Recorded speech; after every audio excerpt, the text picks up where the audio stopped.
coming up next.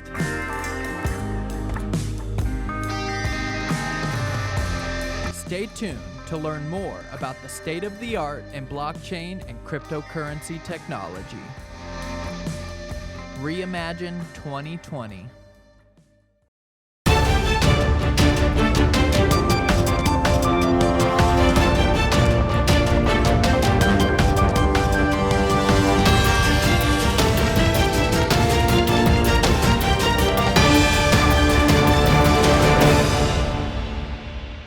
This is Brock Pierce, chairman of the Integro Foundation and many other things that we won't go through too many titles to list. But I'm here with you today to reimagine the year 2020. Hey everybody, it's Patrick McLain, one of your hosts of Reimagine 2020. As you know, we're going 72 hours live for this entire event. We've had many interviews. This one I'm exceptionally excited for, actually. I just had a few minutes to talk to our guest before he got on and kind of reconfirm maybe a few of my thoughts. But I'm gonna introduce Brock Pierce here in a second, and I won't butcher it too much. I'll let him explain for himself. I've heard of him as he had a part of one of the first ICOs. I think Mastercoin. He kind of helped one of the first tokenized funds at Blockchain Capital. Maybe parts of Tether, EOS, etc. I don't know how you could have done so many things, but again, before I just butcher it, introduce yourself, tell the kids or anyone else watching what you do, and maybe a little bit about how you got into the space. Yeah, I guess we'll start from the beginning. And so I grew up, I guess, as a gamer and a card collector. And I was very entrepreneurial. So I guess it all starts with, baseball cards, video games, and eventually things like Magic the Gathering. And so growing up as a kid, I got very into buying and selling and trading baseball. And I'd say that played a core component to this. And then video games as well, buying and selling and trading and playing things like Magic the Gathering. And then in the late 90s, we started to see the first video games become networked. And as games became networked, they became persistent in nature. Think massively multiplayer games like World of Warcraft or Second Life. But in some of the earlier iterations of that, Meridian 59, Ultima Online, EverQuest, Final Fantasy XI, Dark Ages of Camelot, so on and so forth, Asheron's Call, these games allowed you to accumulate digital currency and virtual items. And they were alienable, meaning that you could trade them with other players in the game. And so these virtual economies emerged. And naturally, because some players didn't have enough time to get all of the things they wanted on their own, and some players had too much inventory and maybe lacked, ordinary income, that a market emerged, essentially in time, where people that lacked the discretionary time but had the expendable income would buy items and so on and so forth. And I became the primary market maker for this emerging industry. And that emerging industry became quite big, by, call it the mid-2000s. We built up a supply chain of about 400,000 people, principally in China, that would play video games professionally for us to mine digital currencies that we would then sell by the billions or tens of billions of actual dollars around the world. We were PayPal's largest merchant for over 3 years. Project IGE was the code name for the PayPal credit card processing business that didn't require having an account. We were Google's largest advertiser for a moment. We launched Alipay in China. And so we got very good at understanding cross-border payments, learned all about payment systems. And I'd say that was really the main precursor for me getting into this space. And so it wasn't, though, really until about 2012 where the industry was taking off in a big enough way that I felt the timing was now. And so people would come to me early on and they'd say, hey, what do you think of Bitcoin? With my background in digital currency. And my response early on is, this or something like it is the future. I just don't know if the future is now or 25 years from now. And in 2012, that's when I saw the lightning in the bottle. I saw enough critical mass forming, enough traction occurring that I decided the future was now. And I decided to drop everything I was doing and make this a full-time focus. And you named a few of the projects that I've been involved in. And so super entrepreneurial guy. And I guess a little unfocused. People would have focused on one thing. I was so excited by the prospects of this space that I had an insatiable appetite to just keep doing more. And so I just started building company after company after company until I couldn't manage any more companies. And then I started a fund so that I could keep investing in more and more and more companies and supporting all the things that I could. And looking back on it now with the benefit of hindsight, I mean, what an amazing ride it's been. I'm so grateful for this industry, so grateful for the incredible community, because it does take teamwork for this collective dream to work. And so it takes all of us. We're all important. You know, as I like to say, we're all Satoshi. You know, we're all contributing in our unique ways to the development of this ecosystem, which has the potential to truly change the world. You know, I think that this technology is going to be core to the underpinning of reimagining, you know, the world, in building a better world. And I can't think of a better time to be discussing it than in the year 2020. You know, as I like to think, this is the year of, you know, the visionary 20s, you know, where things become clear. You know, I like to think of it as they called the 1920s, what, the roaring 20s. You know, I like to think of this more like from the perspective of the eagle or the phoenix. This is the soaring 20s. And so thank you again for having me. Glad to connect with all of your audience and the students in particular, because students are our future, right? You know, the reason we do all of this is for our kids and their kids and their kids. You know, it's for the next generation. And I can't think of anything more important than those people that are joining, call it, I don't want to use the word force, but joining, call it, I don't want to use the word rebellion, but joining the movement. We can change the world. We can build a better world. We can make a difference. You know, we do have that power, and it takes many of us. So thank you for wherever you are for tuning in.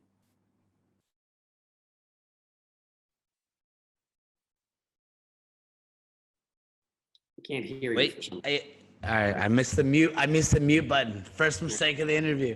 But no, I was gonna say, like, first off, beautifully said.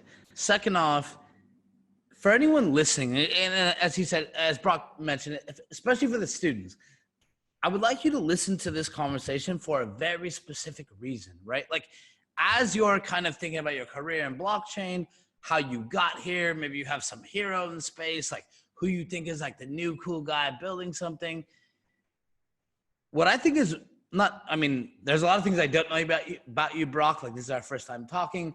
There's a few parts that I've always found very intriguing, and I think we'll get to them here, and I think you just hit on a few of them. But, you know, I think what Brock is about to tell you is that he was kind of in it before, like, digital assets were cool, right? And maybe they weren't called Bitcoin. Maybe they took another form. I'm going to guess that there was a lot of lessons you learned throughout that process.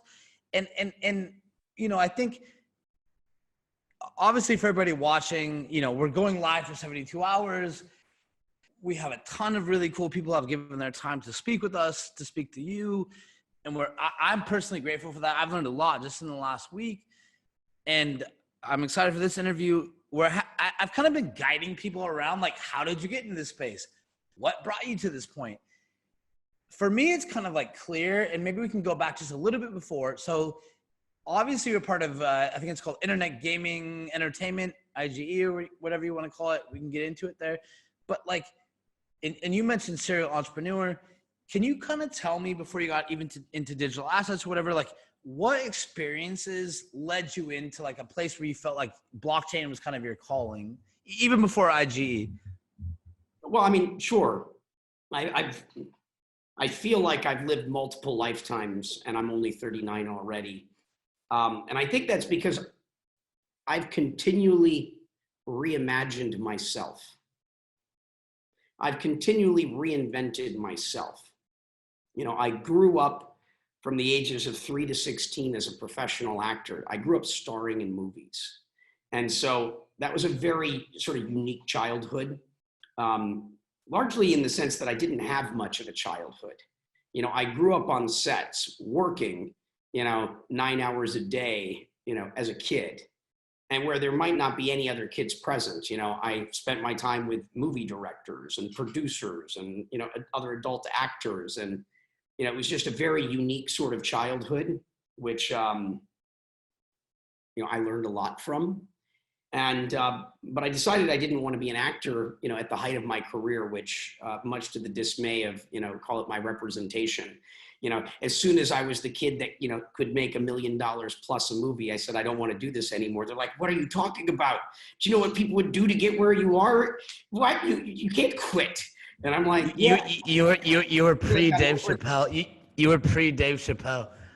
I'm like, I feel like I've already succeeded. I want to go do the next thing. And everybody was just kind of dumbfounded. But I'd say that lesson in particular, the idea that you don't have to continue doing whatever it is that you're doing right now. The minute you say, next, you have the ability to do that. I think so many people get trapped in life in whatever pattern, that they're operating in, because it becomes safe, right? The safe thing to do is to keep doing whatever it is that you're doing.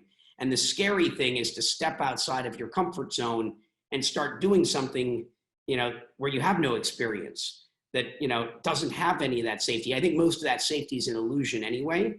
But becoming aware of the illusion and developing the confidence to have the faith to just take a step out into whatever that next thing is that interests you. And so for me, that was entrepreneurial. I wanted to be a movie producer. And so I started dabbling in independent film production at 15, 16, 17.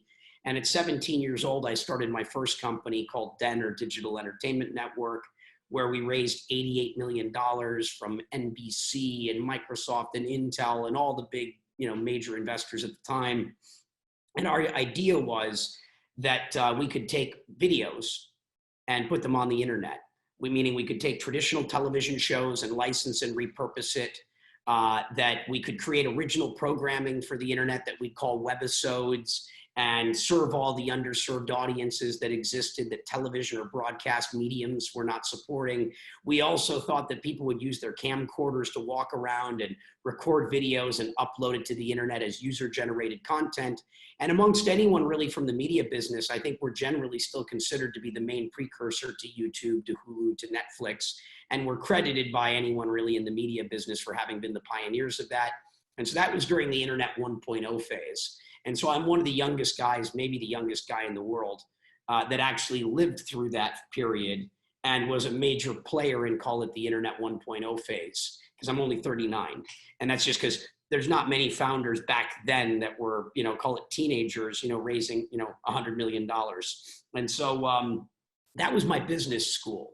And then fast forward, I got into the IGE stuff, or the gaming stuff, after the internet bubble burst. I went, I'm now a washed up actor because I quit my job, at the height of my career, but, I'm not relevant anymore. A few years has gone by.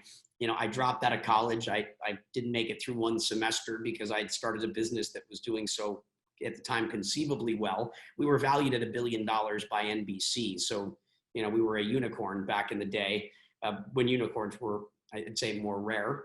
And, and I'm like, and I'm an entrepreneur that just lost nearly $100 million of other people's money at a time that no one wants to hear about an internet business. And I'm like, oh God, what am I going to do with my life? I've just messed up everything.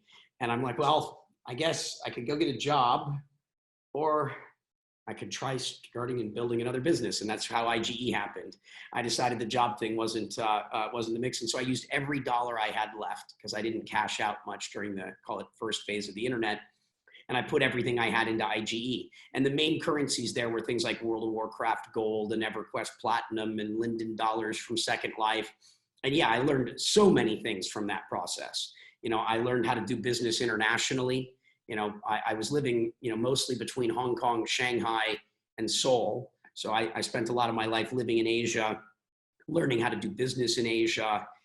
We rolled up all the major companies in the world. So I rolled up all the major media companies, like the video game websites, all the information tips and tricks and things. And so did 30 or 40 acquisitions to build a top 100 web property in the world called ZAM. I sold that to Tencent, one of the biggest Chinese companies.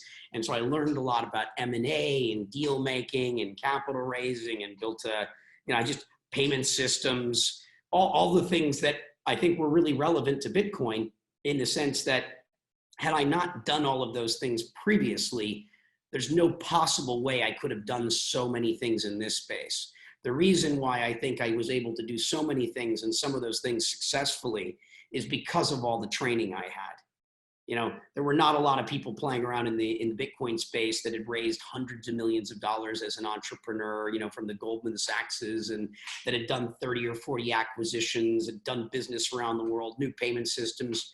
I'd say I had a major advantage over most of the entrepreneurs, combined with, you know, just all that experience.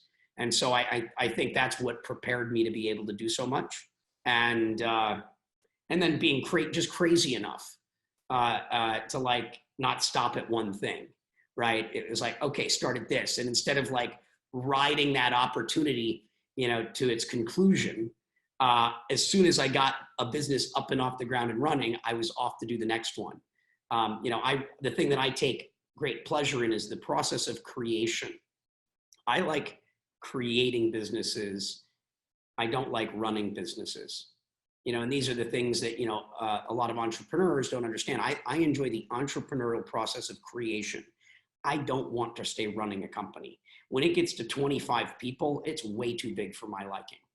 I like things when organizations are 1 to 5 people and you're really truly in that ideation phase and strategy of how are you going to go to market? What does the minimally viable product look like? Learning how to storytell and articulate the pitch, and getting that product live in the first customer. Kind of after that point, my goal is to move on to the next thing as fast as I possibly can. Well, don't go too fast. This space might need you a little bit more. I haven't gone anywhere. The only thing that's different today than back at the beginning of this journey is that I've changed my life in a lot of ways. One is I've been blessed with more abundance than I had in my, call it, life previously. And as a result of that, I devote a lot of my time to charity and philanthropic work. And so I've added that element to my life, and that's become a huge part of what I do the last couple of years. And then I'm also living in Puerto Rico and, you know, just doing lots of things that I've never done before. You know, I'm learning about real estate. I'm learning about agriculture. I'm learning about energy systems. So I'm doing a bunch of things that may not have any relevance to blockchain, but just understanding how I can be of highest service to Puerto Rico. And I'm enjoying it a great deal because I'm learning about all sorts of stuff I've never done before that are relevant to you know, what I think, you know, Puerto Rico needs more of. And, but I haven't left, you know, future tech. You know, I'm still very much, you know, here continuing to do all that I can to support this system's development. And I think that my perspective is actually, you know, makes it better as well. You know, one of the things that I'd say has changed in my life that I think is a core insight is that I don't really care about making money. And what I found is when I stopped caring about what's in it for me, whenever I'm sitting down with other founders and talking about ideas, one of the main problems of why most ideas fail or projects fail early on or in their infancy is because everyone's busy fighting over what's in it for them. The carving up of the pie in the early days leads to fights. It leads to other issues. You destroy an entire company or waste like years fighting over like equity that is like purely worthless until everyone works together to make it valuable. Like you literally get into wars instead of just finding good founders, which is inherently hard, right? Like it's pretty hard to find people you could trust, and it's a learned skill. I feel like, right? Like it took me a long time to figure out how to just like find people I could trust, right? Like in a way that like that in 9 months or 12, I found the best founder ever. I'm so lucky. Post on Instagram, best founder. And I'm sitting sometimes when people is like, I want to see this 24 months from now, right? Because like, it's very hard to be unselfish. Not to cut you off, but I think great point, right? Like most people don't make it through unselfishness, right? Like they find something to fight over. They find some little thing, and rather than just getting to the finish line, like they waste all their effort. Like they destroy the product, even if it's the best product ever. It might not get off the finish line, right? Or might not even leave the start line. Like, well, that's typically what happens because we are friction, right? Our personal desires, whether it be ego-related things, title, ownership, money, whatever it is, brings friction. And so when I'm, in the process of creation, I try to eliminate any friction that I would be bringing to the table. Also because I have a great deal of confidence in the value that I provide. And so I'm not really worried about in the early stage protecting my interest and seeing what's in it for me. I'm more than anything auditioning the other founders and deciding, do I actually want to stay involved and help? And if they want to go ahead and do it without me, great. I don't care. I've got enough things to do. I'm not afraid. I don't have any fear of being cut out of a deal. I don't have any friction of like what's in it for me that I'm bringing to the table. And I found as that mentality shift occurred with me, the rate at which I can create things and the quality of the people I can work with, just everything goes exponential. And so a lot of things have changed, and I feel like I'm more capable now than I've ever been. Love it. And I want to pivot to one part a little bit later, but like I think, and I only know a little bit about it, so I won't speak to it right now, but I want to come to it later. And I caught some of it online the other day, but I think what you're doing in the charity phase, you and I talked before we started this conversation about Puerto Rico. So definitely want to hear more about that, and I want to carve out some time there to really like highlight that conversation. And I think it's something that everybody needs to hear. I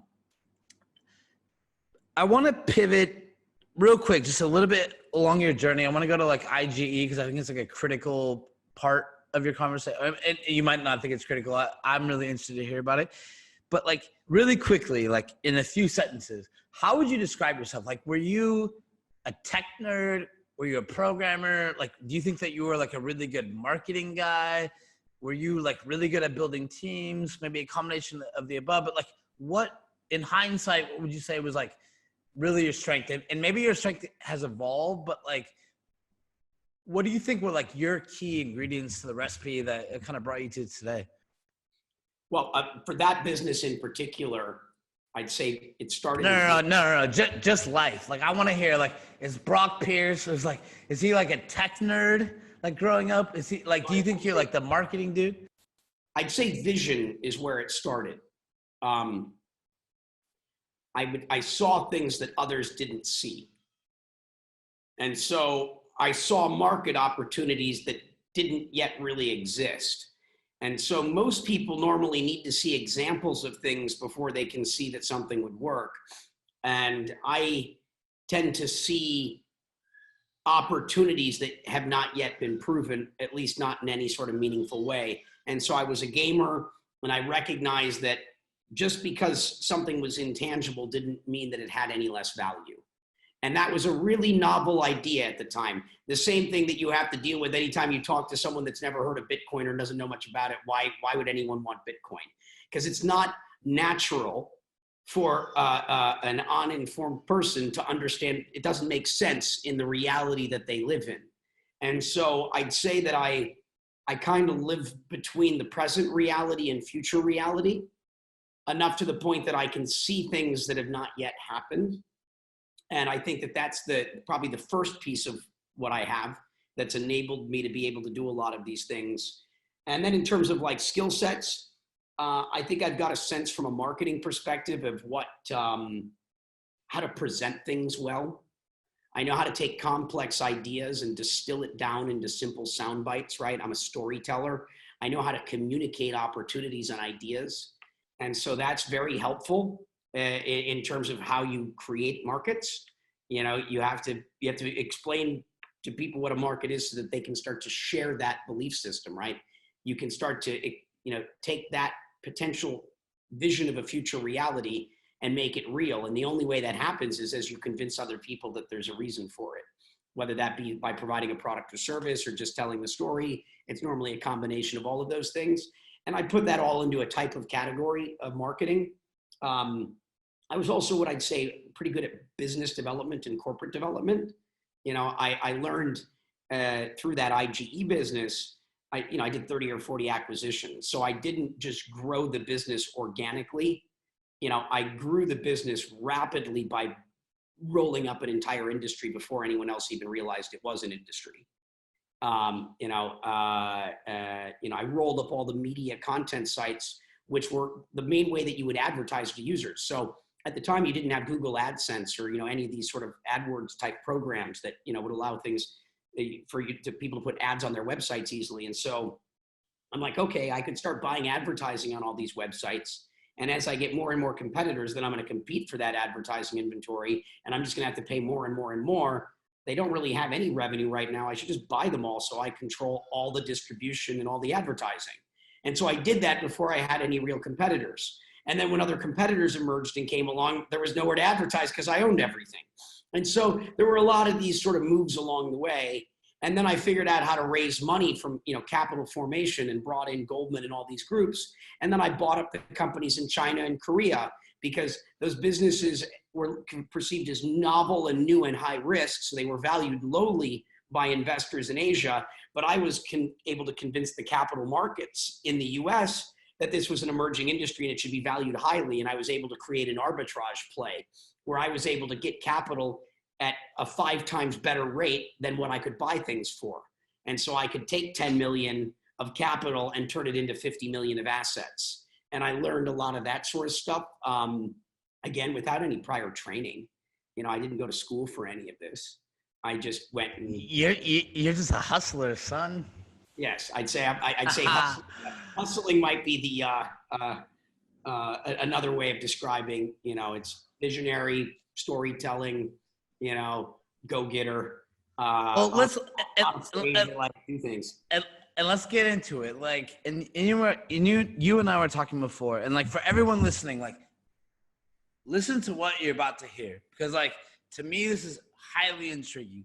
Like I was telling you before we started this call, like I heard about IGE from like numerous sources, like political sources, whatever. Like everybody can find out what they want online, but like when I heard about it, like to me it was so intriguing, like understanding like key players in the crypto space, right? Like other people, right? And what I had seen that you did with IGE, right? Like I knew for a fact before I talked to you, for like even this call, like many years ago, I was like, yeah, that's pretty smart. Like that makes sense to me, right? Like I can see that trajectory. Like I can understand very clearly how you start at X place and how you kind of end out on the other side, right? And like why you might have a unique perspective that probably a lot of other people don't.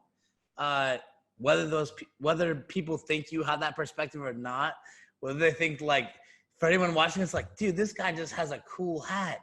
Like, no, like it might be more than a cool hat and like a pretty face, right? So can you tell people about IGE and maybe like go into a little bit of detail, right? Like not just the glaze over story, like, and again, for the 3,000-4,000 students, right, that know they're listening to this call, like, or this conference, like, and I think I want them to hear it. Like, can you take them through that journey? Like, why was that impactful to your path in crypto, right? Like, and what, as you mentioned, like, you were able to raise money from Goldman. You were able to pull strategic advisors, right? Like, this kind of like taught you how to raise money. This taught you the backdoors in the business world, the conversations that most people are never exposed to, right? And then when they get in that situation, they're just basically screwed, or like they're really smart and they hire somebody basically smarter than them, right, to take an executive role.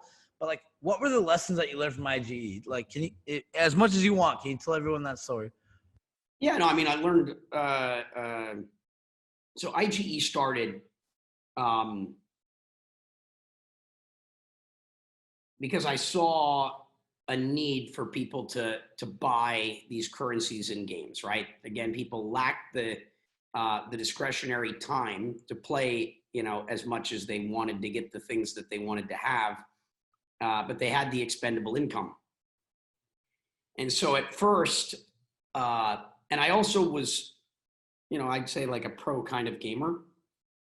And so I could make hundreds or thousands of dollars a day playing video games. I got to the point that I was able to play 6 computers simultaneously And this is without bot software because that stuff didn't exist yet. This is, call it in the year 2000, 2001. I'd play 6 computers simultaneously and I would operate raid groups just as me. I'd go do things that would normally take 12 or 18 people, and I would do it single-handedly. And so I realized that, I could make a fair amount of money playing video games if I had wanted to. And I thought that others, could be taught how to do that. And so the first thing I did is I started teaching people how to play video games professionally. And then I would teach them how to play 1 computer. And then I'd teach them how to play 2 computers. And then I would teach some people, if they were really good, how to play 3 computers. I never really got anyone that could play more than, that could play 4 or more, but I was able to play 6 computers at a time. And so I started teaching people to do this, and we started creating the currency and, mining the games and then selling stuff. And I got up to a team of about, 20 or 30 people that could play games. And my sales were vastly exceeding my production capacity. And so I realized really fast there was no way that I was going to have hundreds or thousands or tens of thousands of employees playing video games professionally. I'm like, okay, this will never scale. I guess I'm going to need to be able to buy from other gamers, but there's not enough gamers in the world that want to sell this stuff. I'm like, how am I going to get enough inventory to meet the consumer demands? I'm like, I think I'm going to have to teach people in other parts of the world, in the developing world, how to play games to make money. And so I'm like, well, should I teach people in Latin America? Should I teach people in Brazil, Mexico, Argentina, whatever, to play games? I'm like, maybe it's Eastern Europe. Maybe it's Russia or the Eastern Bloc. And I'm like, India? Or is it Asia? And I eventually realized that China was the ideal place. And that's because the Chinese people just love games. Like in India, I think it's because of the family culture, probably more than anything else. Like the parents are not a big fan, at least historically at this time, of their kids playing video games all the time. But in China, gaming was a huge sort of part of the culture. And so I'm like, wow, the Chinese have a huge population and a very high propensity to appreciate and enjoy and play video games. I said, China's the place. And so I moved to Hong Kong the next day and set up operations in Shanghai. And we started teaching the Chinese how they could make, a couple $100 a day playing video games. They could make more money than doctors and lawyers. And you don't have to work in a factory and, have your hand cut off or your fingers cut off. And like them playing games is like, they're just playing games, or they're like mining items in games, or what is playing games? They're playing games, but with a focus on mining items. So that you, instead of just playing in any random place, you choose the places in the game that has a, call it a high reward. And I would teach gamers where the money was. You still had to get your character up to a high level. So you had to play the game to get to the point that you could produce, an income.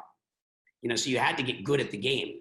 And because they weren't my employees, but instead they were contractors, they only got paid based upon what they produced. I only paid you for your gold. I didn't pay you for your time. And so if you weren't very good at it, you probably would quit pretty quickly. But if you were, a natural and good at playing games, and if you learned from us or figured out on your own where to go be most effective, you could make a real income, and it became a big deal. We taught hundreds of thousands of people. We had 400,000 contractors, basically supplying us with inventory. I mean, that's hundreds of thousands of people working for us in China. I mean, it's like, those are big numbers, not in China so much, but they're big numbers to most of us in the West. As an American, a few 100,000 people is a huge number.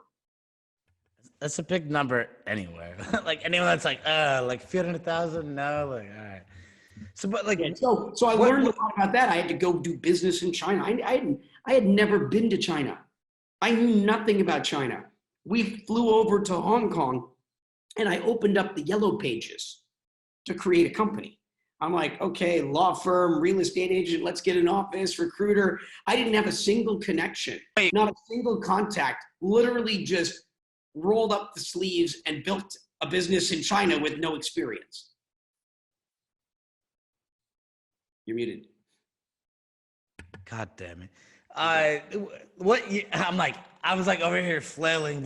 Brock's like, I keep talking. I'm like, why can't you hear me? What year is this, by the way?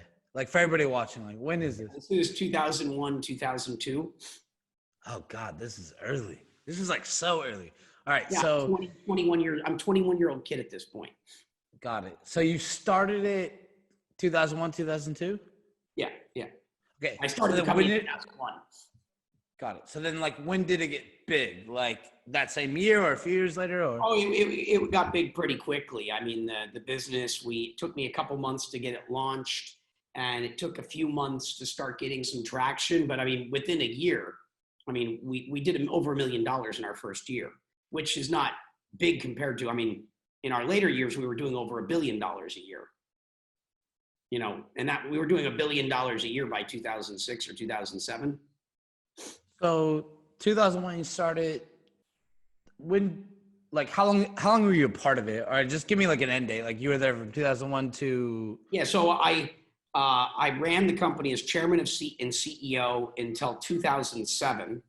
In 2007, I took my my right hand, who was my banker, Steve Bannon, who's become a very well-known figure, and I made Steve Bannon CEO, and I became chairman.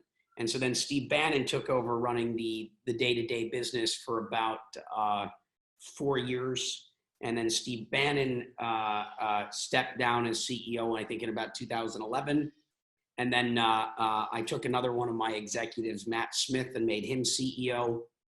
And then Matt and I went and sold, you know, all the different pieces of the business. We sold the media business to Tencent, sold the IGE business to an existing player, and then we sold the exchange business that was doing a little over $1 billion a year. We had 90+% market share in South Korea. We sold that to a public company in South Korea. And so we sold the last piece of the business, I think, in 2014. And so I still had this business, pieces of it, during the early days of crypto. And so my team in Korea, I had them start BitThumb. And so we started building the Korean exchange. So I took my old gaming team and turned them into crypto projects. So Block One and EOS is the IGE team. BitThumb is the Korea team.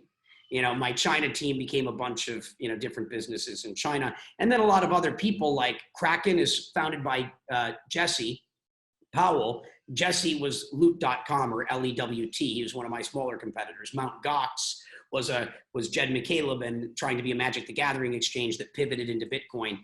When you go back and you study the origins, a lot of the people that created this industry early on were all guys like me. We all came out of the video game space and pivoted from gaming and payments in Asia to crypto exchanges and payments and things. And then we marketed all of these services to our users. You know, there's a reason why my biggest markets in video games were China and South Korea. It should not come as a surprise that the largest market for crypto is China and South Korea.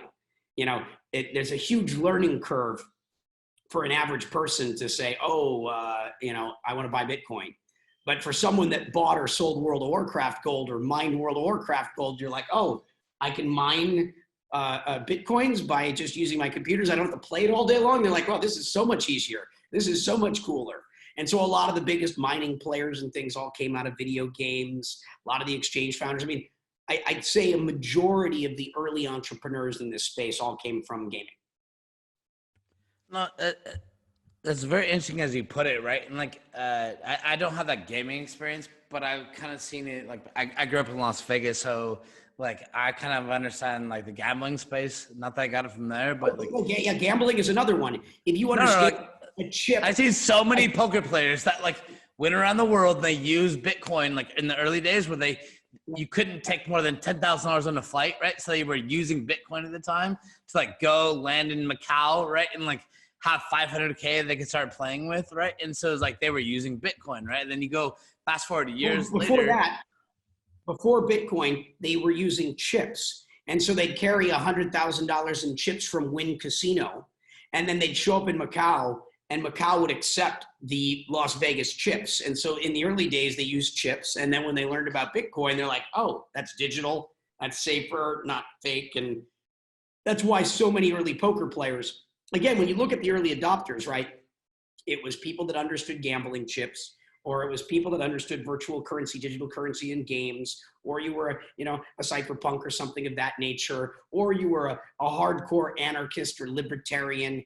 You'll notice all the early adopters of crypto come from like one of those backgrounds. And the biggest one of them was the gamers, because we just represented sheer mass numbers. There were tens of millions of us. The cypherpunk movement obviously played a critical role. We couldn't have done any of this without them. But in terms of numbers, they're a very small number of people. The gamers were the masses. We were the group that drove mass adoption. Got it. And I want to kind of pivot. I promise I'll pivot to a few other points here. But this one I think is like really intriguing. Maybe for me only, but like I think the audience watching will like really appreciate it. So it sounds like you started in 2001. You were profitable almost immediately. Obviously, like the next decade plus, it kind of lingers in your life. Maybe it's less important or like less of your time as you go into like the end of 2000s. But like, can we just unpack a little bit? Like, what were the lessons that you learned, right? Like, so 2001, you're profitable immediately. When did it really start catching fire?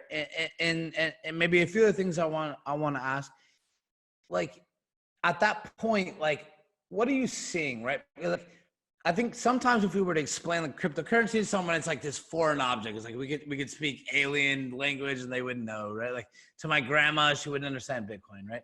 Now, on the other end of the world, I feel like if I were to go to a normal citizen and tell them that people are buying or mining World of Warcraft items, this also might seem alien to them, right? So I feel like there are some similarities there. Obviously, it's like a bit of a niche, which in some aspects I would say like maybe Bitcoin or cryptocurrencies are still a bit of a niche, whether we're going to cross that threshold or not. But like, when did you realize like, oh shit, this is way bigger than I thought? Maybe it was 2001, but was there like another milestone? And was it just like the digital assets, or did the community, like, did you see anything in the community that kind of like forecasted what you would later find in the Bitcoin community as well? Yeah, so I mean, in both instances, whether it be the video game sort of digital currency markets or call it the cryptocurrency markets, I went into it eyes wide open and aware of the magnitude and the potential. Like, it's not like I saw a little opportunity and then it became a big thing. I saw cryptocurrency for the opportunity it is. I saw where we are today when I first started doing this. I saw the future 10 years out. That's why I was so excited and dropped everything to focus exclusively on the space. I had lots of other things going on in my life. And so I wouldn't have just dropped everything unless I had real foresight and conviction. And so, yeah, the video game stuff, I mean, it went pretty big, pretty fast. I mean, by, I think 2003, we did 7 million in sales. And I think by 2004, I think I did 50 million in sales. And by 2005, I think we did over 100 million in sales. So, I mean, these are starting to become, substantial numbers. These were real businesses. It was a pretty amazing sort of opportunity to be a part of something growing that fast. And then it was by 2007 and 8 that, we started to mature. We became so big, we were doing over $1 billion a year. I mean, in South Korea, we had over 90% market share. How am I going to grow anymore? I basically achieved the maximum growth that one could achieve. And there was no one left to buy. There was nothing left to do. And so that's when things were no longer that exciting to me. Did you invent silence, so just people just stop eating? They're just like, all right, just. But it's like I beat the game, right? It's back to reinventing oneself. It's like, okay, I've kind of done as much as someone can do in this area. I've got 1,000 employees. I really don't like managing a business at this scale. I don't like dealing with the investors all the time. I mean, I was becoming an executive, not a creator. I became an operator having to maintain a business, and I didn't think I was that good at it either. It's like, it wasn't what I wanted to do. I didn't enjoy waking up every day, going, wow, I've got offices all over the world. I've got, 1,000 employees and hundreds of thousands of suppliers. And, just like I'm flying around the world every day just to keep, everything together. And it's like, there's not even that much growth left. I had an opportunity to sell the whole business for a big number in 2006 to Viacom. And they were going to make me the president of Viacom Games. This was 2005, 2006. So I would have been 25 years old, managing, reporting into the number 2 executive at a major media company, responsible for running a games division with over $1 billion a year budget. I would have been the most influential executive in the world of media at 25. And one of the main players in games, and Goldman Sachs convinced me not to do that and take their money instead. In hindsight, I should have done that because I would have taken a few $100 million off the table, and I would have been learning how to actually operate a multi-billion-dollar business inside of one of the most important public companies in the world. I probably would have done that for a year or two and quit, but I would have learned more. One of the main lessons I've learned there is I probably shouldn't have stepped down as CEO of my own company. I should have just sold it. Because instead, I got stuck having to oversee the business as chairman for another 7 years, and I ended up making less money. So I learned a lot about timing and net present, value of capital and how market valuations work, and that you can have a much bigger business 7 years from now, but you may ultimately make less money because growth rates. Eventually the business sort of plateaued at a little over $1 billion a year. But when we were growing from 100 million to 200 million to 500 million to $1 billion, people are like wanting to pay you a massive amount of money for that business because they can see it maybe going to 5 or 10 billion. Once you've got 3 years of growing 5 or 10% a year, people want to value your business at 4 times, 5 times revenues instead of 1 times revenues. They want to value you at 5 to 10 times earnings versus 50 to 100 times earnings. And so I learned a lot through that sort of experience about how sort of business works. Again, I was making it up as I go. I really didn't know what I was doing. I know. You were 20. Like how old were you in 2007? Or I don't know how old 26. You are now, but 26. So you're 26 years old. You're in the driver's seat. You're bringing on Bannon, who's like ex-Goldman, like ex-Seinfeld, just buying rights to movies, like TV series and stuff. People are calling you in. Like, what does that pressure look like? Like, did you handle it well? I mean, like, I'm going to guess, like, you handled it well. You seem like a pretty chill dude.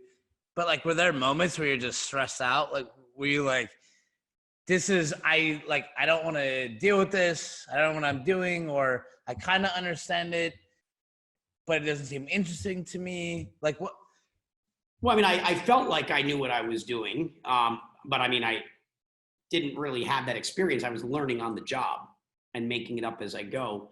But there was never any like, oh, I didn't feel like I could handle it. I mean, I don't lack confidence. And I also believe that I also don't overly drink my own Kool-Aid, right? I'm practical. I know what I don't know, and I try to figure it out. And I feel I can figure things out. But, there's never like, oh, I can't handle this.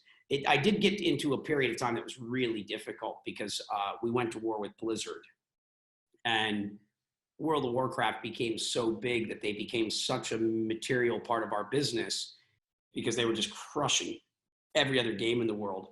And the executives at Blizzard they couldn't handle the fact that I was making so much money. It just drove them personally bonkers. It was the fact that it was a secondary market, or what? Like they didn't want it? Take like EverQuest, which was a Sony game. We were generating more revenue than the game company itself. Because the game companies were charging $9.99 or $14.99 a month. And some of our customers might give us $100 or $200 a month. And so we were conceivably making more money than the game companies themselves. And that just, drove people crazy mad.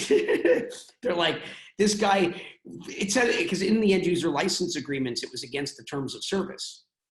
And I just said, I believe that gamers have property rights. I believe that gamers own the fruits of their labor. And I had a fundamental, like, own your data sort of perspective. And so I didn't care that the game company said, no, you can't do this. And I went and looked into the legalities of it, and I realized they could never sue me, because if they lost, it created too many problems for them. And so it just became a constant standoff.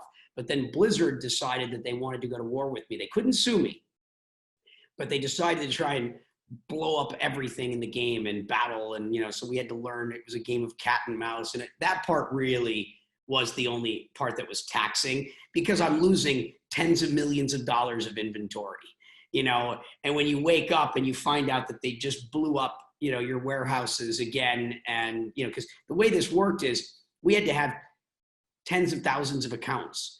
And every server was a unique economy, because you couldn't move World of Warcraft gold from one server to the other. And there were thousands of servers. And so we had to store the inventory in every single game on dozens of accounts per server. And so we have tens of thousands. And when you placed an order, we had to go in the game, grab the gold out of our secret warehouses, and then bring it to your character in the game and physically or virtually hand it to you in the game. We were running an entire FedEx operation. The reason why Goldman Sachs funded us is they're like, you're managing thousands, tens of thousands of markets. You're managing an economy more complex than the global financial system. Who are you? They were like, whatever you're doing, we need to fund you, because what you're doing is probably the future, and you're doing something more complex than our company. Have you seen I watched the other day, Raven's Quest? Have you seen that on Apple? Yeah, but by the way, there's a movie, if ever you want to watch the IGE story, you can learn a bit about it. It's called Play Money. It's on like all you can buy it on Amazon or watch it on Amazon and iTunes and that stuff. It's called Play Money, before there was Bitcoin. It's a whole documentary that we filmed back in 2008. It only came out last year. And so it's it's an interesting way, if you want to like kind of see the origin story. Yeah, if you're really curious, it's worth a watch. It's probably, 75, 90 minutes. It's a proper documentary that kind of tells the story. And naturally on the cover of the logo, they have us all, the stars of the movie are all in like the avatars of a video game, and I'm naturally the wizard with the staff and the hat and all of those things. Love it. So it's like, I don't know. There's a lot I want to get to, but like I think if we kind of like cap this out. So I think I hear what you're saying, like as much as I can. So here's my next question. Like, I feel like, all right, so you kind of gone through this, you're getting in some battles, you're in your early 20s. It sounds like money still motivates you. It sounds like you have a decent amount of money, but like some days you still wake up and like, you're like, oh man, these dudes are stealing my gold from my virtual chest. Like, I'm not cool with this. Like, I gotta go get it back. Like, I'm not giving up. So you obviously have like the competitive spirit. And so at what point then does like crypto come on your radar? Like maybe it's Bitcoin, maybe it's something else, but like, when does it start to pop up on your radar? Well, because of what I was doing in video games, I also was looking at all the secondary markets for airline miles and credit card points and community currencies. Wired in December 2008, called me the kingpin of Azeroth and the godfather of digital currency a month before Bitcoin launches. And so anyone that was looking to build a digital currency, call it before Bitcoin, pretty much most of them would come to me, looking at what I'd been doing and asking me my opinion of these things. And so, the precursors to Bitcoin, I often met most of the people that were thinking about these ideas. And so I was having constant conversations about this stuff before Bitcoin. And so when Bitcoin comes about. And wait, not to interrupt you, but I think everybody will benefit from this. Like, what were those conversations? So you're saying like digital or digital currency before Bitcoin, or what were these things that people were coming to you about specifically? Well, a lot of people wanted to reinvent money, right? There's a lot of people that have looked at the monetary system of the world and questioned whether or not this is the ideal system, right? And can we do something different? Can we do something better? And so a lot of the this has come in many flavors, but the more interesting conversations were around community currencies, local currencies. Take a look at things like M-Pesa in Africa. That's what I call the telco standard, where they use prepaid cell phone minutes as an alternative to fiat money. And so I was looking at all of these types of systems around the world, in the Philippines, because my business, IGE, kind of couldn't grow anymore in the games business. So I was looking at acquiring points.com, and I was looking at rolling up all of the other, because I couldn't grow in gaming anymore. So I started looking at other verticals, so a lot of 2006, 7, and 8 was looking at, how do I keep expanding around this concept of digital currency, and what other markets could I go into? And so I was looking at American Express points and the credit card programs, the American Airline miles, and that's what like points.com was doing, looking at the telco standard and prepaid cell phone minutes, looking at sort of community currencies and what are the, other ideas. And so a lot of those conversations were happening, which is why, when, let's say when Bitcoin came on my radar, I got it very quickly. But my opinion, as I said earlier, was, I think Bitcoin is cool. This or something like it is the future. I just don't know if the future is now or 20 years from now. My first company as a teenager, I was too early. It took 10 years for broadband to roll out at the rate that everyone needed for YouTube to work. And so I'm a big fan of future ideas, but I also understand how important timing is, that there's, a time and a place when things can work. And so I didn't make Bitcoin a major focus. I was paying attention. I mined Bitcoin early on, but I didn't make Bitcoin like a major priority until 2012. It was one of those things that I, kind of paid attention to. I'd check on from time to time, but I was waiting for, something to happen. I was waiting for it to achieve the momentum that gave me the confidence to stop the other things I was doing. I was building a bunch of other video game companies. I was building specialty lending and financial companies. I was doing a bunch of other stuff. I had 10 other companies that I had started. I was playing around with all sorts of stuff. And so, I was doing a lot of other things. And so, it's like back in 2010 or 11, what were you going to do in Bitcoin? I mean, keep in mind, Bitcoin, you didn't start seeing real entrepreneurial activity really until 2012, because Bitcoin didn't have a market cap. Remember, if Bitcoin had a market cap of, 10 million, how is it, if all the value of all the Bitcoins in the world is $10 million, how are you going to invest $3 million in building a crypto exchange or a wallet when the total market cap of crypto is 10 million? You can't. So there wasn't anything to do. Bitcoin first had to take off. It's like cart before the horse. Bitcoin had to start actually getting a real momentum before you could just building things. The price of the infrastructure has to be like fractionally like with the total market, right? Correct. Like you can't, you get this shit in the early exchange. days, other than sit back and pray, that Bitcoin people start to, believe in it. Sure.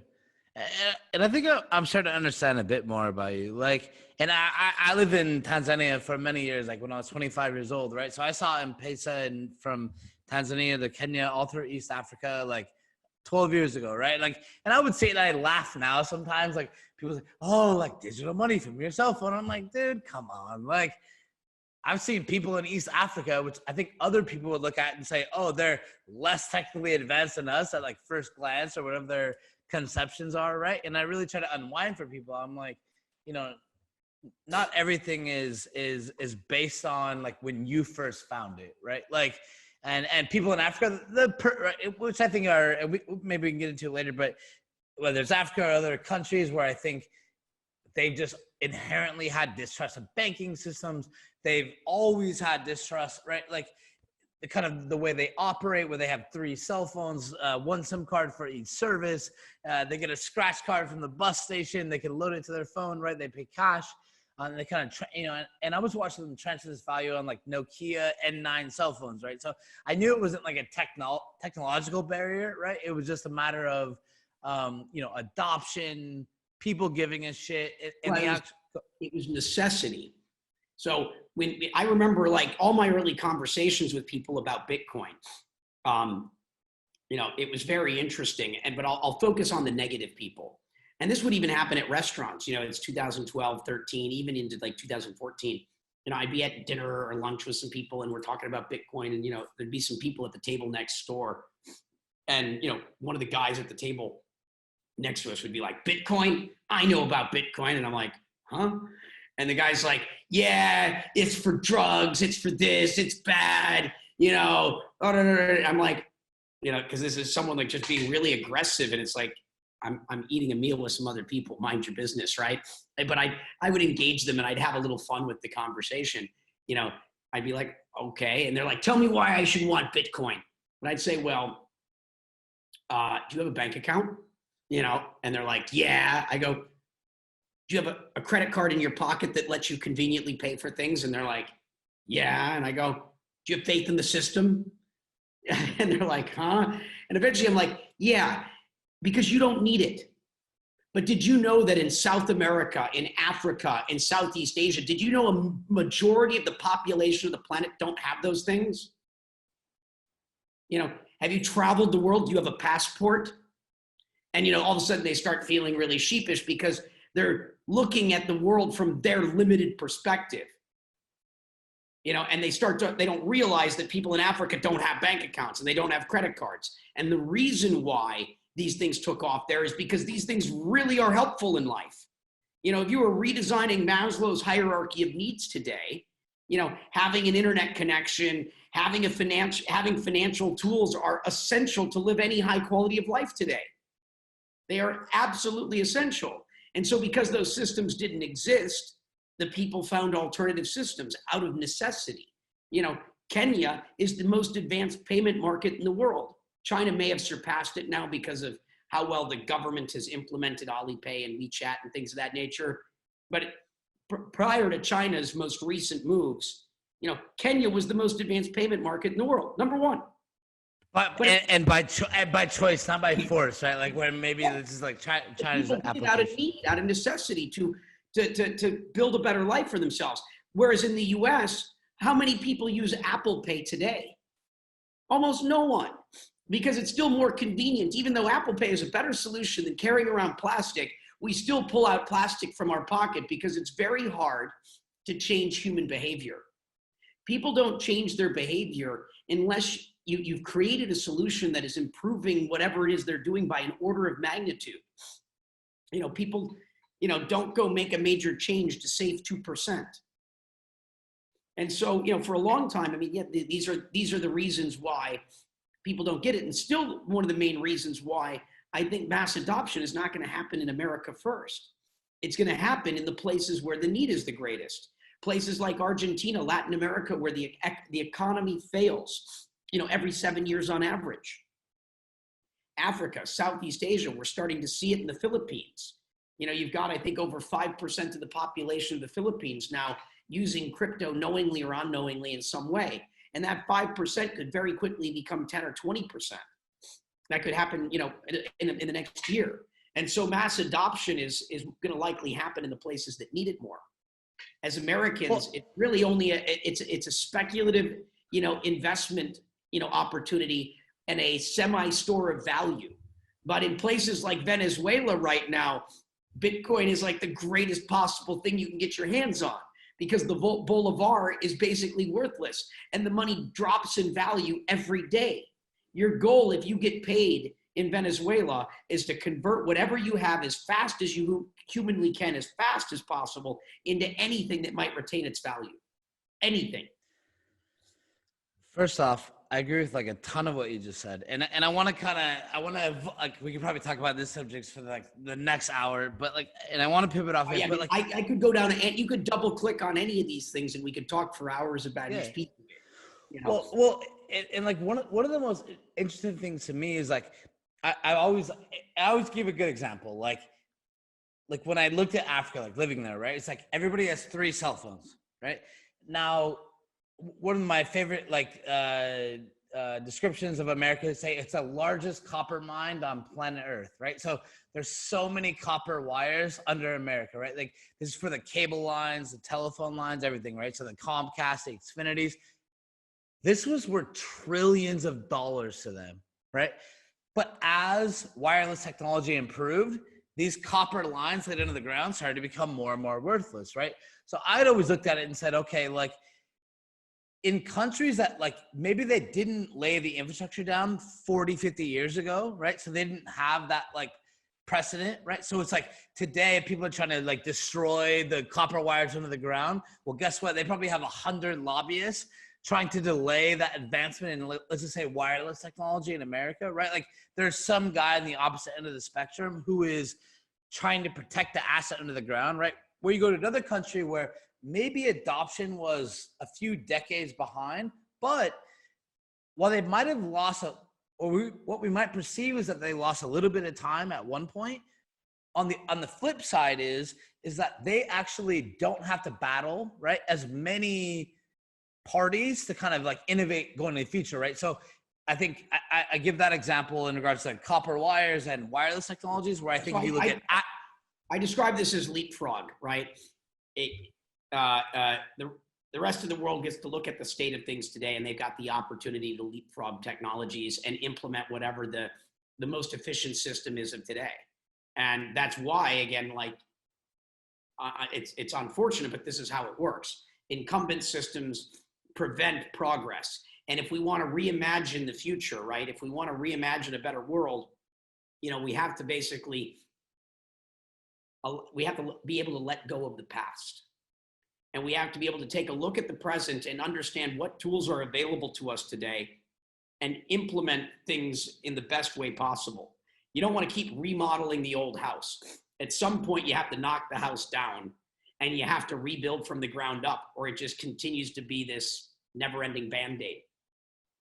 Well, and I feel like sometimes it doesn't even matter how good you want to get, right? Like there are such things as lobbyists, right? Like even if you have the best technology, even if you have the best idea, you might still encounter a situation where, like, with no common sense, some human or some entity is sitting there arguing against you, right? Or your principles. And there's no way to calculate out why that is happening other than to say, like, everybody's thinking like, this makes zero sense. Okay, well, it probably makes sense to someone's bank account, right? So, hey, all right, I'm going to pivot. Let's pivot off this, because I feel like we could probably get stuck down this rabbit hole for about an hour. So you are 25, you're starting to see Bitcoin on your radar. You see some, or people are coming to you before you kind of have a reputation for being in digital assets or being innovative in digital assets, whether that was even an asset class or not, or a category, or people understand what it truly was. You see crypto coming on along the horizon. What was that trigger point for you? Like, what was that exact moment where you're like, I'm jumping in? So I've mentioned a few times sort of the critical mass piece. The biggest holdup for me was legality. I was very nervous when first deciding to go into the business publicly, right? I'm like, if I go and get behind Bitcoin in a big way and start building Bitcoin companies, they're going to arrest me or they're going to kill me. And so you're muted. This is around 2012, or you're thinking of it kind of leading up to 2012? It's been processing in my mind before that, but as I was kind of like going, okay, I feel like it's time to do this, because I felt that I could move the needle enough that if I wanted Bitcoin to be successful, I was going to have to roll up my sleeves and publicly, get involved. That may or may not have been true, right? But that was what I was thinking at the time. That I thought that my skill sets were needed to get this thing, across the line, and that it needed storytellers, because Satoshi was anonymous. And I didn't think that an anonymous creator, you eventually have to be able to tell the world about something. And so if the creators, were going to stay anonymous, we still had to have a way of getting the story told. And knowing that I'm a decent storyteller, I figured I could be helpful if I chose to be publicly engaged in this ecosystem, that would probably turn a lot of people onto crypto. And I imagine if you went and did a poll with a lot of the early participants and, a lot of the early founders, a lot of them would say they got into this business because of me. And so I saw that as a need, but then I was really scared. I'm like, if I do this, because I was already a high profile person, right? And when the government wants to attack an industry, they crucify, someone high profile. I'm like, oh God, if I do this, I'm the guy that's going to get crucified. I'm the guy that they will make an example of. And so I was like, wow, am I going to do this? Am I going to do this? I'm going to do this. I'm going to do this. And I eventually decided that this was important enough to the world that I was willing to die for the cause. That was that. But this is like literally how much vision I had of the potential future around this, is that I had to go through the conscious decision of realizing this could ruin my life and cost me everything, including my life. And so you're still here, so maybe you made the right decision.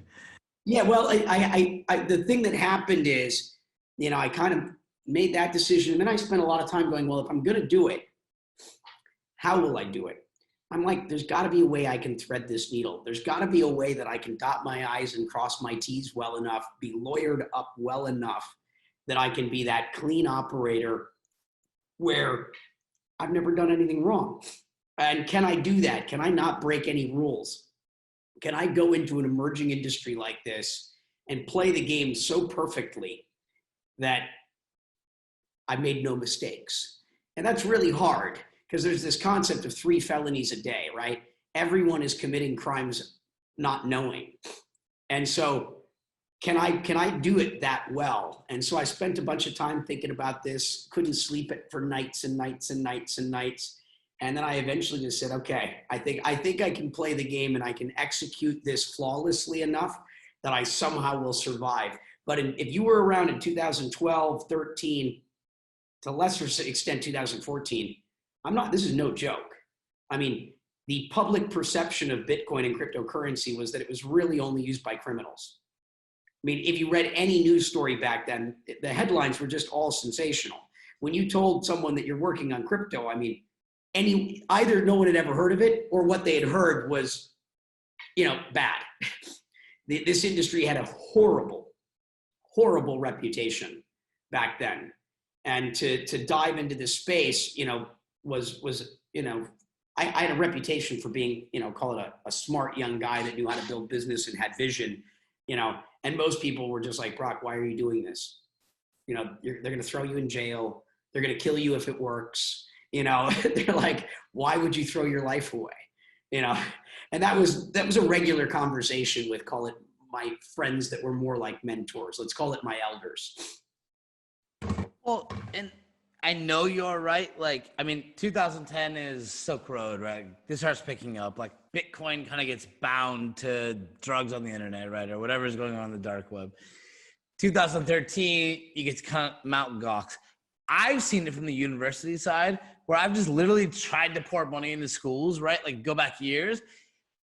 There's stories of students, right? Like 19-year-old kids, they just want to form a blockchain organization on campus. And they're getting letters from the school, like, we cannot be associated with drug dealers, right? Like, it's one of the most interesting things about this technology. It's like the blockchain or Bitcoin, however you want to look at it, to me, and I've always been in tech, always been a tech nerd, it can't just be a technology, right? Like, it can't just live and be like a tech. It's like, gotta be potentially a legal thing. There's gotta, right? There's like all these other aspects to it, and it's kind of never ended, right? Like, I feel like then you go to the ICO world or whatever, and we'll get into that later, but like, it's very interesting because it's always been this thing. It's like controversy, like, surrounds, it's like, it revolves around Bitcoin. So all right, you're thinking about it, you're successful. People are like, Brock, you're going to lose shit. You're lawyering up. You're like probably hitting up ex-SEC lawyers, like, give me legal opinions. I don't want to get burned on this. It sounds like you make a decision that you'll jump in the water, at least dip your toe in. What is that first action? Like, what is that first step you take? Well, so the first thing that I did was I got very big into mining, because that was I think the place where everybody starts, and generally shouldn't. I don't advise anyone to mine, really. It's an important role in the ecosystem. It's a function that is required, but my advice is skip over the mining aspect of crypto. Don't do that as your first thing, because you're normally going to lose money, almost always. But the allure of the idea of buying a machine that prints money, yeah, the idea of buying a machine that prints money is, just so tempting that most people start there. But my advice to everybody is skip that. But I started with mining, and we built up a very big mining operation. We may have been the biggest Bitcoin miner in the world for a little while there. When the first ASICs emerged, which were Avalons, I've got some cool videos and photos of it back in the day. We had 10% of all the batch one Avalons. So we had 10% of all the world's ASICs when the first ASICs launched. And so, I mean, that made us obviously a very big player. Then I did a deal with KNC Miner, if you remember them back in the day. And so I ran kncminer.cn. So I managed all the distribution of mining into China. Did a similar deal with like Bitfury. So I was the one teaching the Chinese at the time how Bitcoin mining works, and kind of brought that concept to China. And at least one of the people that did that in a big way with my network over there. And then as, call it the mining sort of stuff was continuing to ramp up. And the reason why for that too is back in the day, you couldn't buy $1 million worth of Bitcoin. In 2012 and even early 2013, there was no way to buy $1 million worth of Bitcoin. Anyone that tells you they bought a lot of Bitcoin way back in the day is almost certainly full of it, because you really couldn't. The only way to like put $1 million into Bitcoin back in the day is you kind of had to mine it. Mt. Gox was the only thing, and people weren't sending $1 million to Mt. Gox. People ended up with millions of dollars in Mt. Gox because the price of Bitcoin went up a lot. But there were not people wiring $1 million to Mt. Gox to buy crypto. I imagine the total number of people that did that is, could be counted on one hand. And it's probably, very few people, if any, did it. And so after kind of a lot of major stuff in mining, started building companies in the space, started really focusing on building businesses and call it the beginning of 2013. And so started GoCoin and Blockchain Capital and Blade Payments and a bunch of companies in 2013. So, and I want to kind of like take people on trajectory for a minute, and then we'll pivot out of here if you don't mind. Like, and just for everybody listening, like for like, and I have no idea how many students are watching right now. I'm gonna just minimum guess like 4,000, right? If we got lucky over the next week, like maybe we're at 10,000, just like on top of other people. Like the other people, if you're a general crypto enthusiast, yeah, you're cool. I mainly want to talk to students. Like I actually want the students to listen to you, like hear how this happened, right? Like, because I think like what I understand every day that I deal with them is just like the generation is coming up behind, right? And like they're gonna go do what you did. There's gonna be another 25-year-old genius, Brock Pierce, right? And I want them to like hear these stories, right? Because I think as we get to the point where crypto is now, like there's so many wars, right? That we're like, and I keep finding it. People were to go back in time, there's some things they would change or maybe evolve. But just quickly, like, so you're getting through mining Mastercoin. Like when was that? Like, if I'm not mistaken, people consider this the first ICO? Yeah, so Mastercoin also was in 2013. And so Mastercoin, yeah, was the first ICO. We don't call it an ICO, right? It was a crowdfunding campaign. and the team didn't get any tokens. We got nothing for doing the first ICO. And the reason for that is we were really concerned about the legality of doing a utility token offering when you're the first one ever to do it. And so the main thing that we did to mitigate the legal risk is we got nothing as the team. We got nothing. We released an open source project where there was zero economic benefit to the team. And if we had tokens, we had to buy our tokens at the same terms as everybody else. And we're like, hey, if we didn't earn anything, if we didn't benefit in any way, kind of hard to come after us legally.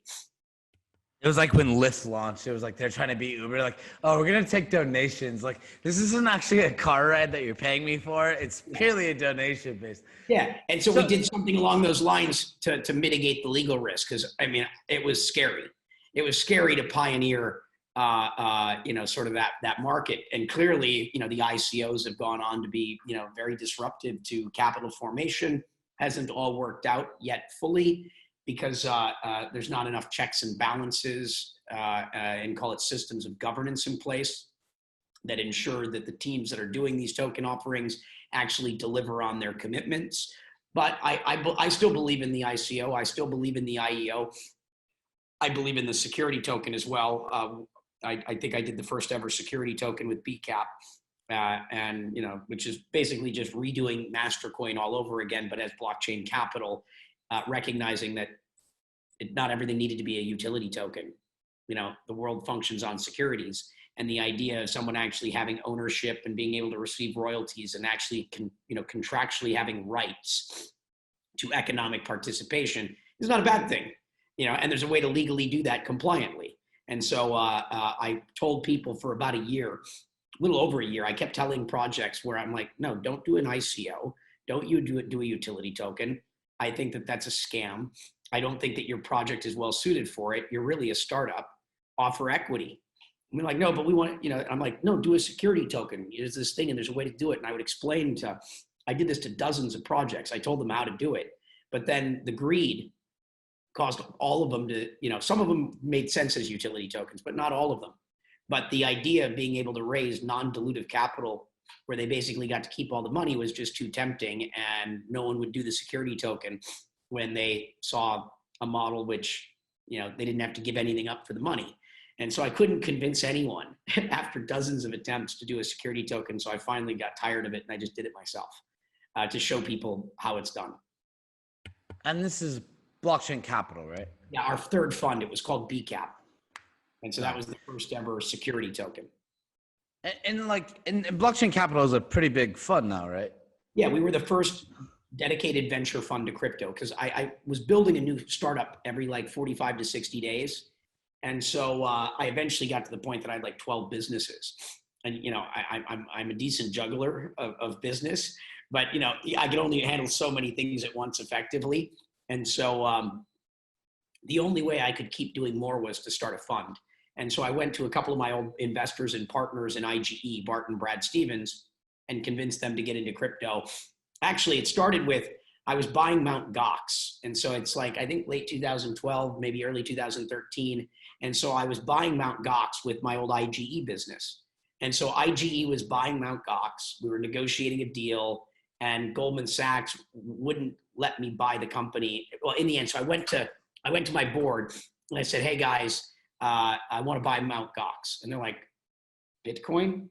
And I'm like, yeah, I think that this is the next business that we should get into. Let me go buy Mt. Gox for the biggest exchange in the space, and we will be the top players in Bitcoin overnight.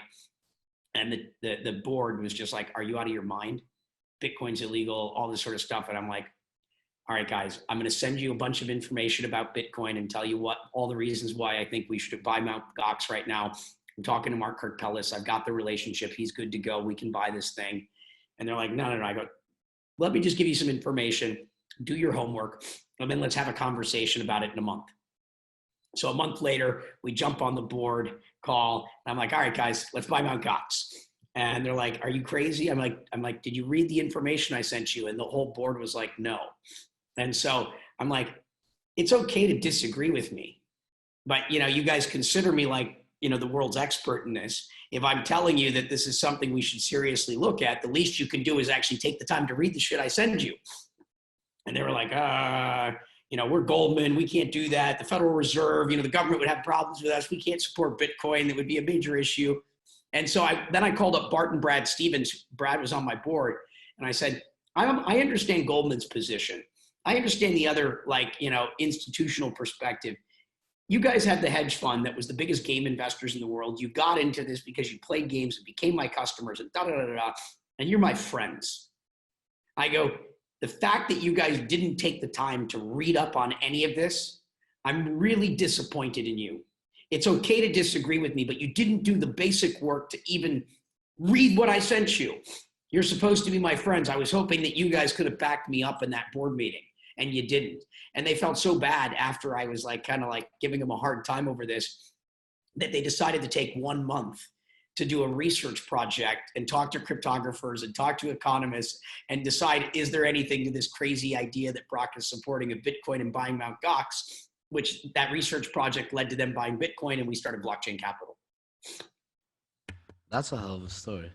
And look, I want to, first off, everything you're saying is amazing. And again, for everyone listening, pay attention to what Brock Page is telling you. You might think of him as a guy in EOS or whatever project you've heard recently, right? But I think these are not that that's the one I'm going to pin you to. I'm just timeline wise for people who dive into crypto. Yeah, I think these are the stories that actually have built character of people, right? When we look at people why does he care? Right? Or why is this person have such a strong stance? Whether you're a student or a general crypto enthusiast, I think we need to really distill out the noise, right? It's not as simple as everything seems, right? There's a reason that certain people have had such strong opinions for such a long period of time, right? It's not, at some point, I always tell this in my life, when you see somebody win once, some haters are gonna be luck, or twice luck. Okay, you go back 20 years, you can't call it luck, right? After it's happened 100 times, right? And I think this is something I think people miss in business, or how they analyze people in business. They would rather just glaze over things than really dig. Then, like you just said about the Goldman conversation, or what kind of led to Blockchain Capital. I was and I'll kind of pivot for a second, but I want to frame it up a little bit. I've been in Silicon Valley for a long enough time, right? I've seen it. I've been in VC offices. It always pissed me off. I hate VC sometimes. Hey, you're in my office, you have 5 minutes, right? And impress me. I'm dude, fuck you. The conversation I have to tell you is not necessarily a 5-minute conversation. I could train my entire life to box that up for you, but that's not my goal, right? Sometimes ideas need more time to breathe. They aren't as simple to explain, right? So I would like to pivot past Blockchain Capital in a second, but I want to hold on this point for a second. I think you and I were talking earlier. I don't know. I think I got 2 hours with Miko Matsumura the other day, and we talked for a while. I still have friends who have funds in SF or whatever, right? And I touch on them sometimes, and they're I don't do blockchain, right? I don't do blockchain, and I kind of laugh, right? Do you see this stigma still, where traditional investors or family offices or VCs or angel investors, and I'm sure there's some stigma from ICO world or whatever, but do you still kind of see that, where people aren't giving this industry the time of day? Oh, especially again right now. It goes through phases. Right now, absolutely. We're in another negative cycle, and it's almost a toxic term again. I deal with big institutions, and we're in a very negative cycle again right now. Where people, out of philosophical reasons, just refuse to touch it, even though there's now, I think, insurmountable evidence that, at least from a blockchain perspective, just as a database architecture perspective, that this thing has merit. Whether you believe in cryptocurrency or not, there's applications for this technology that I think is indisputable. But philosophically, there are just a lot of people that are opposed to what it represents.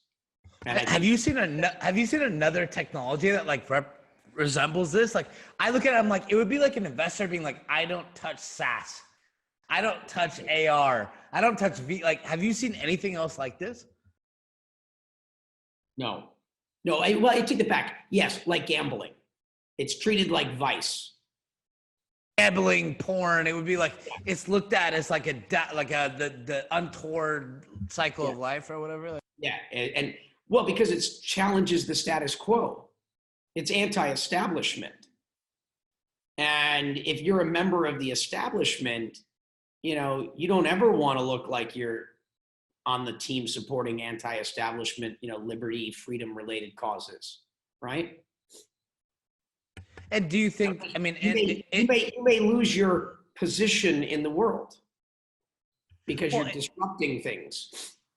and I want to pivot, but like we could probably go an hour on just this topic. But do you think that there's some elements like obviously there was like some fucked up shit that happened in the ICO world, right? So like, are they a little bit credible? Like, and I'm not thinking like the institutional investors, but just like even the smart people I know in Silicon Valley, like there was a little bit where they're like, there's all these ICOs and blah, blah, blah, right? So like, well, during that period, they were starting to get excited, mostly envious.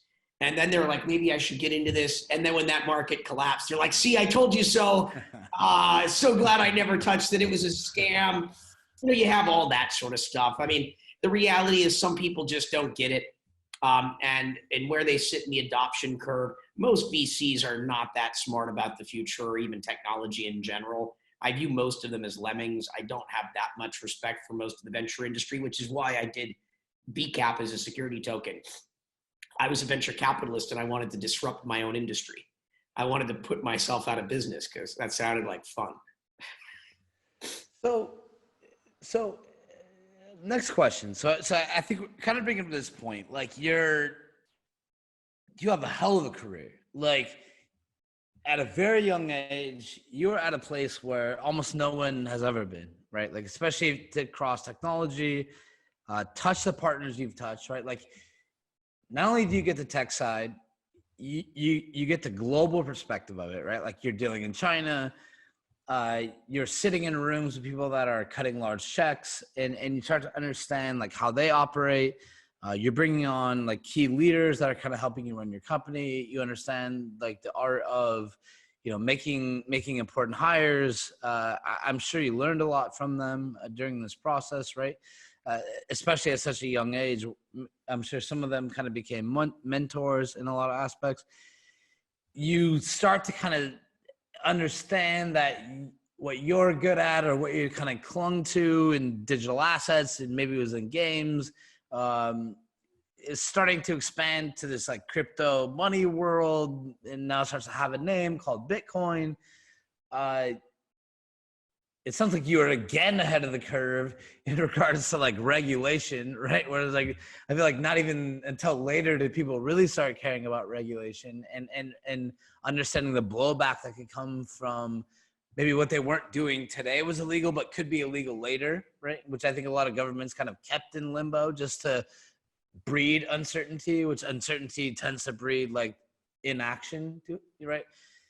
So you're in this place. Now you dip your toe in the water, you kind of come in with Mastercoin, you help kind of inspire blockchain capital, which to date I think has really made a name for itself. Well, it started out in the case of blockchain capital. I just went and grabbed a bunch of my friends because it wasn't really Bart and Brad running it at first.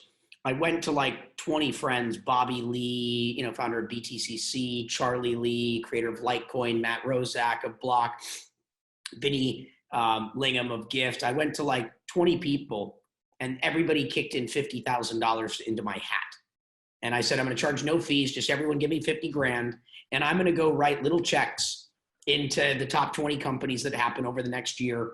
And we're going to create a little Keiretsu, a little bridge where all the founders are going to own a little piece of all the other founders. And we're going to understand that we're all on one team trying to change the world together.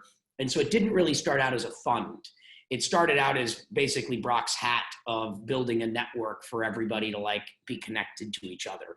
I'm noticing a trend here. But hey, let me keep this one down. I think you might like it.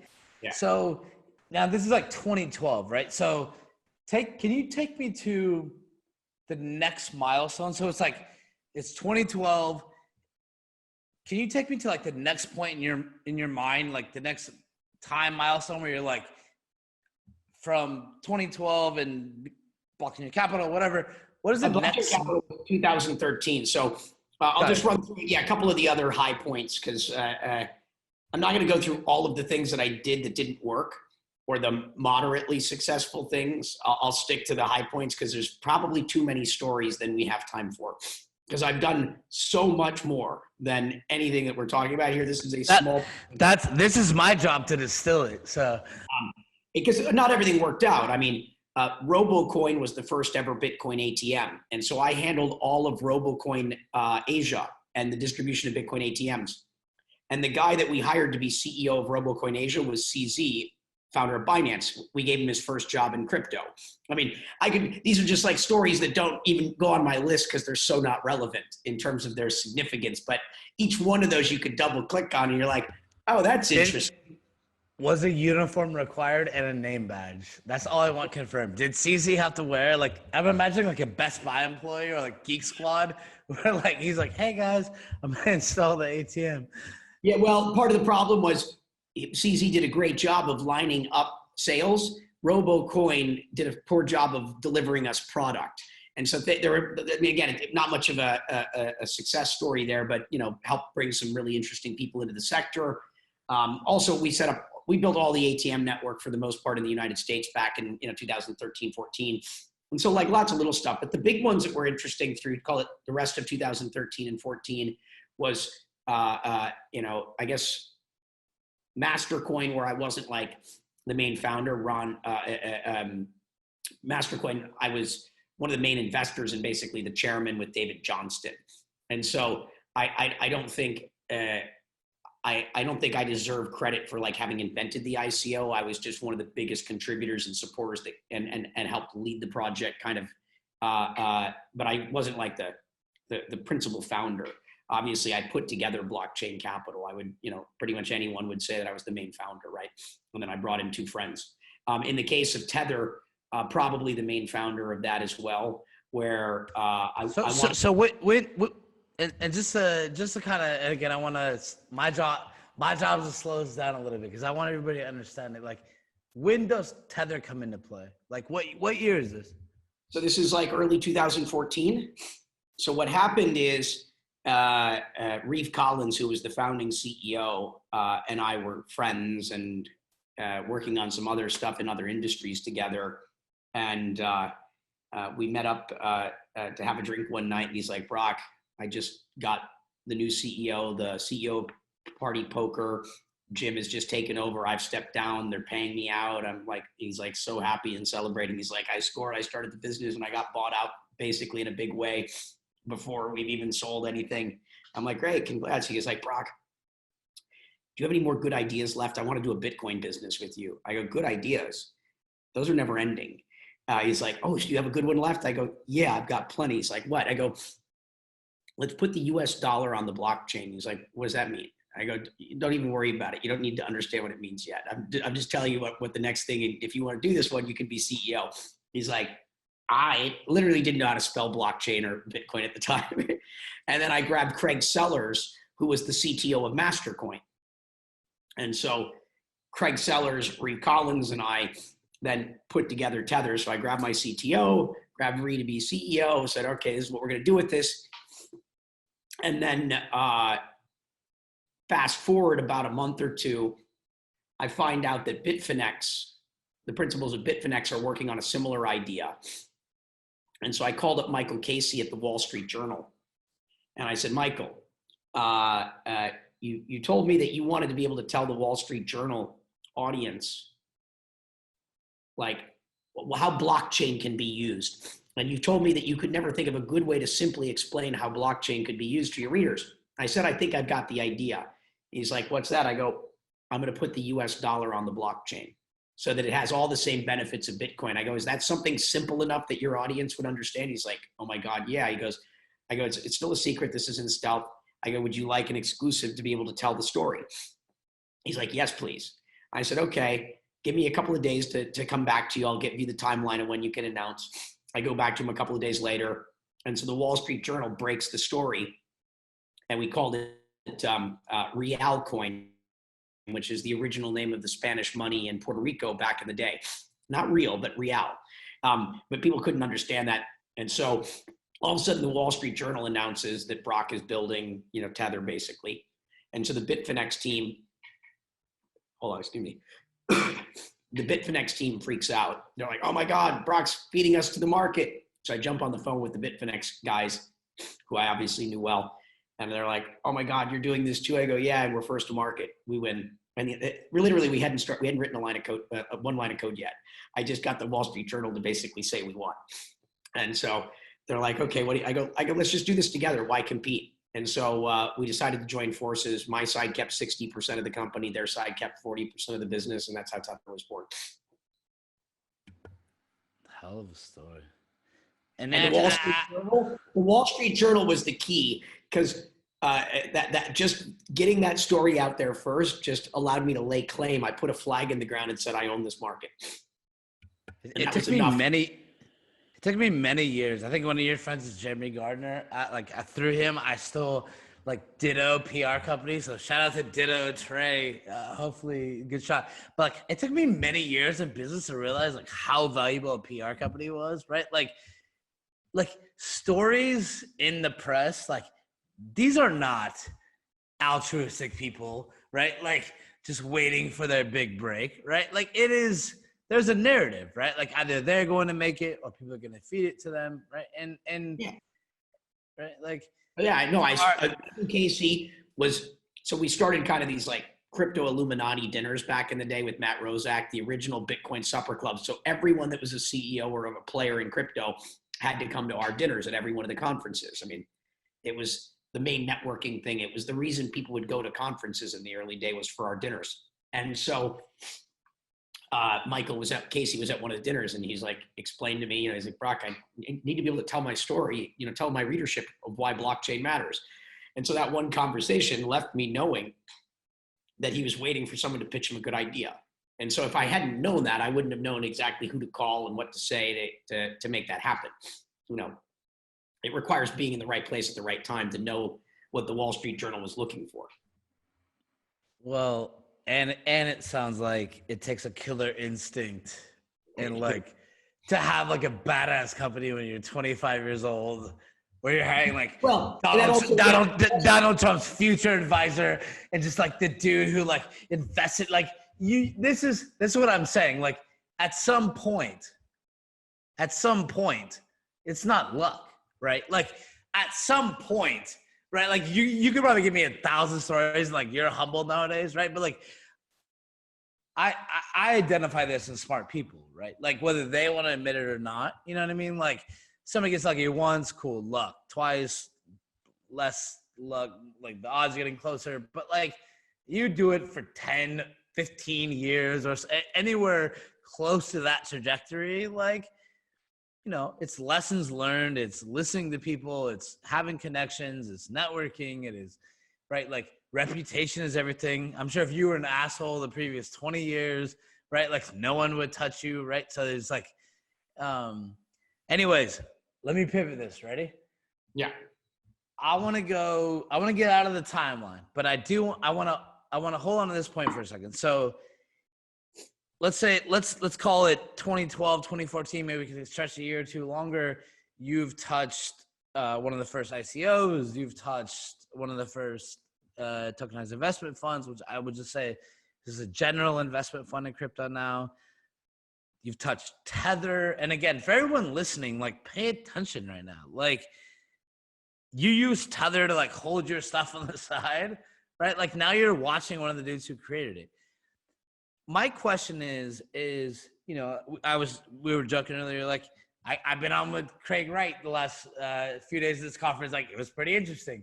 Few hours, Roger Ver, whatever. All of these dudes, I feel have some kind of inflection point with the community, right? The crypto community, whatever,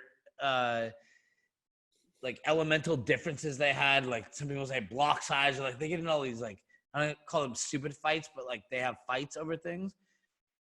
What is leading up to 2014 or around there?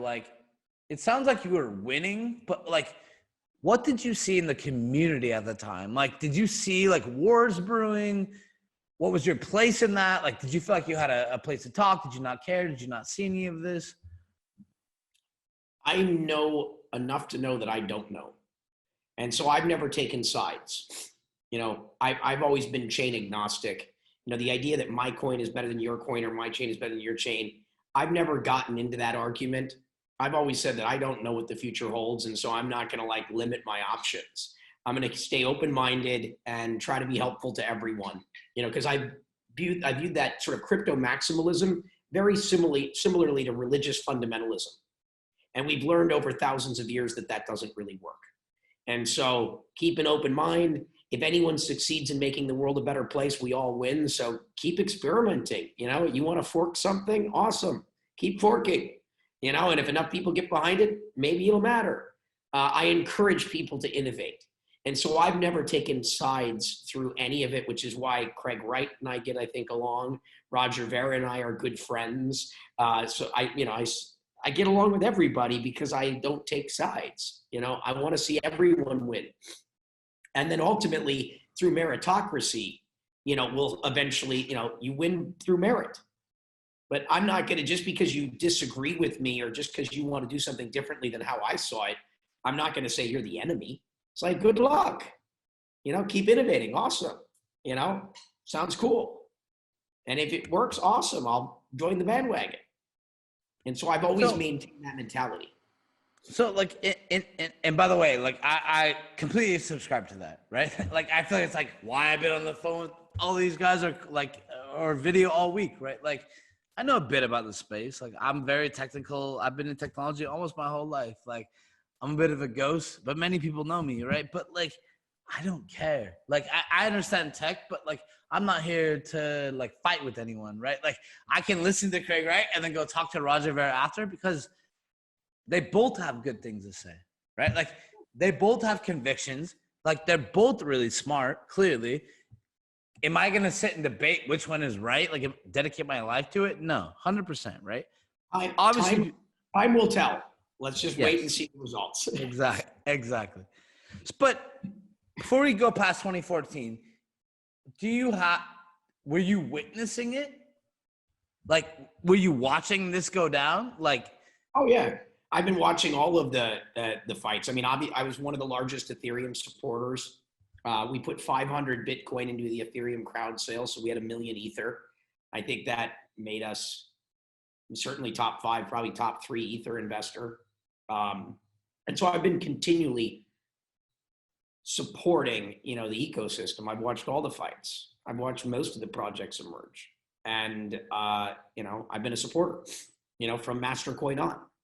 I'm a fan of innovation, and so I got elected to the Bitcoin Foundation board. I was made chairman of the Bitcoin Foundation, and the Bitcoin Foundation never took sides.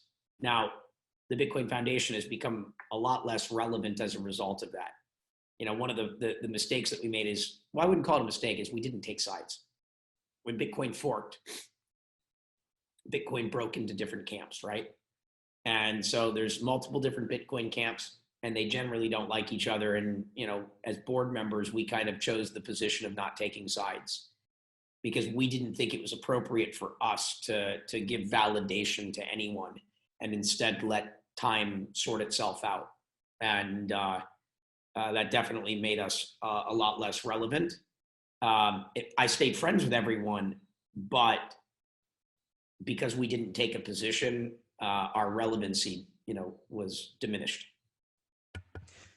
It's actually like an interesting thread, and I want to pivot up, but like in the last 2 days, like I just mentioned, like talking to Craig, like ask him, what's one thing you could change? I would have been more vocal during certain times. Just talking to Roger Ver, what's one thing you could change? Oh, well, I wish I identified what I believe to be like some block or like wall of communications, right? Like when I thought there was censorship, I wish I would have identified it sooner, right? So it's actually a trend I've heard the last few days. Like if I ask people to go back, like if you could invent a time machine and go back a few years and like fix something, right? It's almost becoming like what I've heard from everyone is like, it sounds like everyone would have kicked and punched a bit more than they thought. And like, maybe that was because they didn't realize what they had in their hands. Maybe they thought the other side couldn't win as quickly as possible. But, you know, for anyone listening, like what Brock just said, and for any of the other interviews you've just listened to, like, notice trends, like listen to these points, right? Like if you're a 20-year-old student, like CS major at some top university, like you're a genius, you have the best idea ever. Well, there's a chance that you can create something really well one day that someone comes in and tries to take from you. And they might try to take it from you in the form of social group, right? Or like some kind of censorship, or right, like there's many different forms, I think, in which people kind of like reflect back and say like they could control like whatever was going on. But let's pivot. So let's go past 2014. So tell me like the next milestone that sticks out in your brain. Like if you go, is it EOS? Is it? No, I think creating the first crypto bank. And so in 2014, banking became very apparent as a problem, that crypto companies in the United States could not get bank accounts with disclosing the nature of their business. And I saw that as a systemic risk to the entire industry. Silicon Valley banked Coinbase, Zappo, and Circle. Everybody else was getting bank accounts without really telling the banks the nature of their business, which is technically a felony. And so they didn't know that because they just thought, oh, I'll use my personal account and process payments, but it's actually a crime. And the crypto community didn't realize this. Again, I studied regulation because I was always looking at risks and threats. And so I'm like, well, if the banks won't bank us, why don't I just become a bank? I don't know anything about creating banks and buying banks, but I can figure it out. I've figured out everything else in my life so far. And so I started looking at buying state chartered banks, federally chartered banks. I started looking at credit unions and co-ops and all the things. And it was going to take a lot of money and take a while. And I eventually said, wow, this is hard. But then all of a sudden I'm like, wait, I'm a hacker. What is the back door into the United States? I'm like, oh, what about the US Virgin Islands, Guam, Samoa, Puerto Rico? And so then I got a hold of the most important person in kind of evangelizing stuff happening in Puerto Rico, heard all about kind of the tax stuff. And I'm like, wait, I thank you for sharing all that, but I really wanted to just talk to you about banking. Is there a way to buy or start a bank in Puerto Rico that could bank crypto companies? And he's like, as a matter of fact, there is. When they passed the laws in 2012, they created this thing called the Act 273. Act 273 allows you to create an IFE, which is an international financial entity, which is the equivalent of a bank. And I'm like, wow, has anyone done that before? He's like, no one has actually used this law yet to create a bank. I said, I'm on a plane. And so I jumped on a plane, flew down to Puerto Rico, and started the first crypto bank called Noble Bank. We banked about $3-4 billion of assets within the first year of operating, and became the bank for all the early exchanges. Wait, what year is this again? This is 2014 and 15. Okay, so like we're getting to the end of 2015? Yeah, now we're into the 2014-15 vintage, yeah. Got it. So like that's how Puerto Rico started. Yeah. Yeah. Like everybody thinks it's like 27. That's what brought me to Puerto Rico, was starting a bank. I never knew that. Like I never knew that. Now I know. See, I'm learning. I'm the luckiest dude. Like I've been learning more. I'm like, I don't even care about this conference anymore, guys. Love you all. But like I've been learning a lot this week. This is one point. So anyways, I didn't mean to interrupt you. So you go there, like that's you view that in your mind, like in the whole timeline of your experience in crypto, that's like one that sticks out. Like that's a big one. Well, I mean, anytime you did something first and you pioneered another, call it fundamental core pillar of the ecosystem, I enjoy being the first person to do something successfully. That's, by the way, if you'll notice a trend, this is what, I mentioned earlier, the process of creation is my favorite part. I don't care about really much else. And so I love to create, and I prefer to create things that have never been done before. Eventually it's kind of boring to do something that's already been done, because more importantly, the world doesn't need it. If someone else has already done the first time of something, it's like, okay, I don't need to go do that. I'm not trying to be a copycat. You know, other people can, great. I'm not saying ideas are meant to be proprietary. It doesn't interest me. What I get off on, what excites me is like, you know, pioneering industries, you know, actually building the first pillars of things that will ultimately support the ecosystem's development, which is why you'll see as a common trend, I'm on the front line of kind of innovation over and over and over again, because that's what excites me. You know, that's what I'm always looking for. I'm trying to see the future and go, what's the next big thing that the industry needs in the sequence of its development? And then I try to run ahead of the crowd and go build it first. All right, so you get to the bank space. And by the way, just for clarification, like who are the customers of this? Lots of exchanges, you know, but clearly Bitfinex and Tether. Got it. And this is because they are looking for Western banks and they can't find it in the States.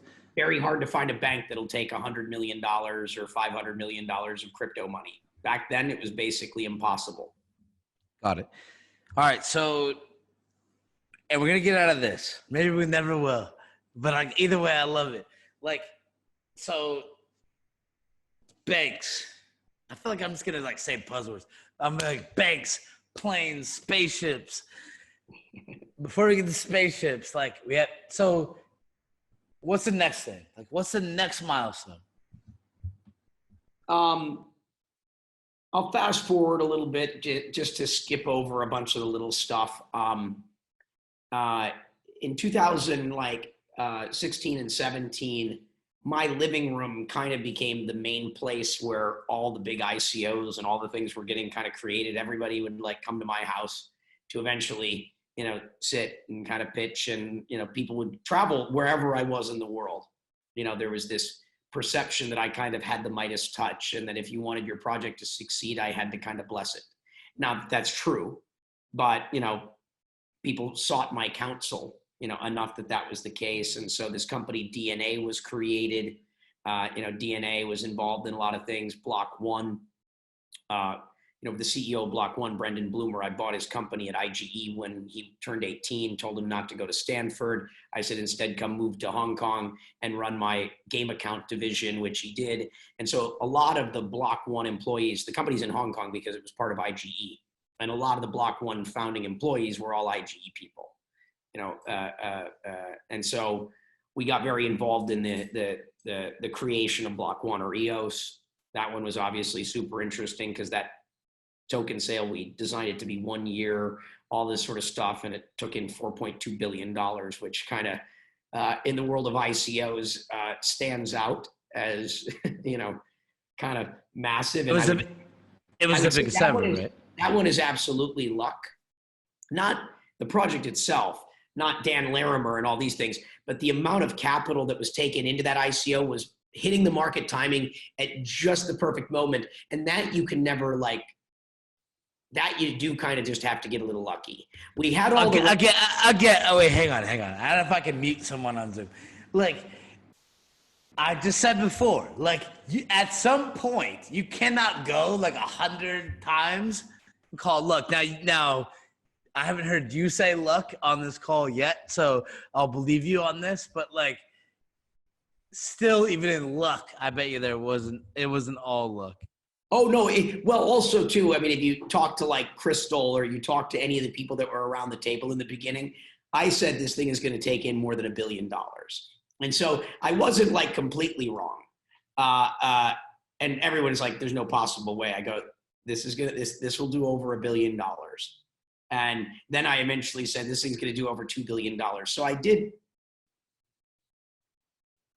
see that we were going to be the biggest token offering ever done.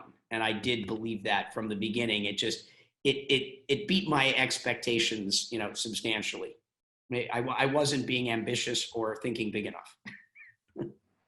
So it actually brings me to an interesting point. Like, and, you know, I've been really lucky. Like I've been a technologist my entire life. Like I've created many things, and a lot of times I always hide. Like I don't really want people to know who I am. Like some people do, many, like my friends do.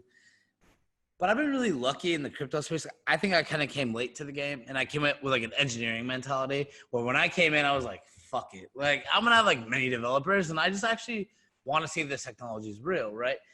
But I got to meet a lot of people that kind of were in the space, like big investors, part of like our core founders, like our close circle. So I kind of like rely on them for like their perceptions of all these stories, right? There's like a lot of like myths and like urban legends. I feel like of the Brock Pierces of the world, or the Satoshis, or the Craig Wrights, right? And I think I was talking to my founders earlier, like one of the things he mentioned to me, so I'll rephrase his question back to you.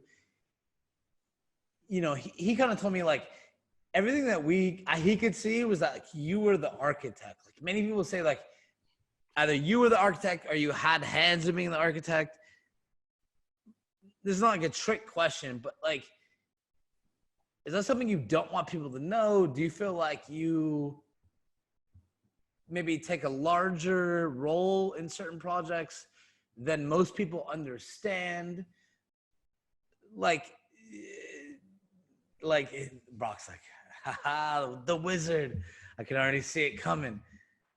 But like, what are you the architect of stuff and you just let other people take credit, like for their own sake? I'm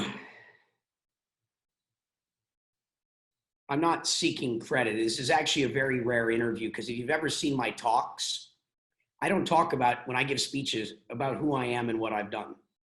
And I'll clarify, and you haven't said it at all. I'm asking the question, right? Like, do you feel like you've been in the background doing more stuff and just you don't seek credit? Yes, credit is not what I'm seeking at all. I normally try to let everybody else take the credit for things. And I get some credit, right? You know, I mean, people that know, you know, most of what you've just heard here today, if you've been around the business, the people in the know what I do and have been watching it happen for a long time. You know, if you're in the, call it general public, you wouldn't know at all, like what I've done.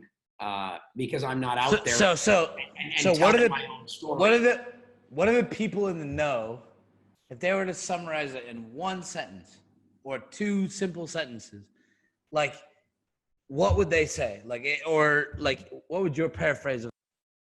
Well, I'm just going to repeat what other people would say. So like if you talk to Matt Rozak or many other people, I think their main line of how they would describe me is that I'm the hardest working man in crypto. You know, that would be one of the really common threads, you know, where if you didn't know, you wouldn't realize, like, I'm a guy that doesn't sleep and I work, you know, it's kind of like the movie Fight Club. You know, I'm working like 18 to 20 hours a day, you know, and all over the world. And like, you know, it's one of those things where, you know, I've had a hand in a lot of things. And, you know, so I think that that's one of the things is, you know, a lot of people would say that or they would normally say I'm the hardest working guy in the space. I'd say that's not been true the last 2 years, as I said, because philanthropy and other things have, you know, started taking up such a large amount of my time.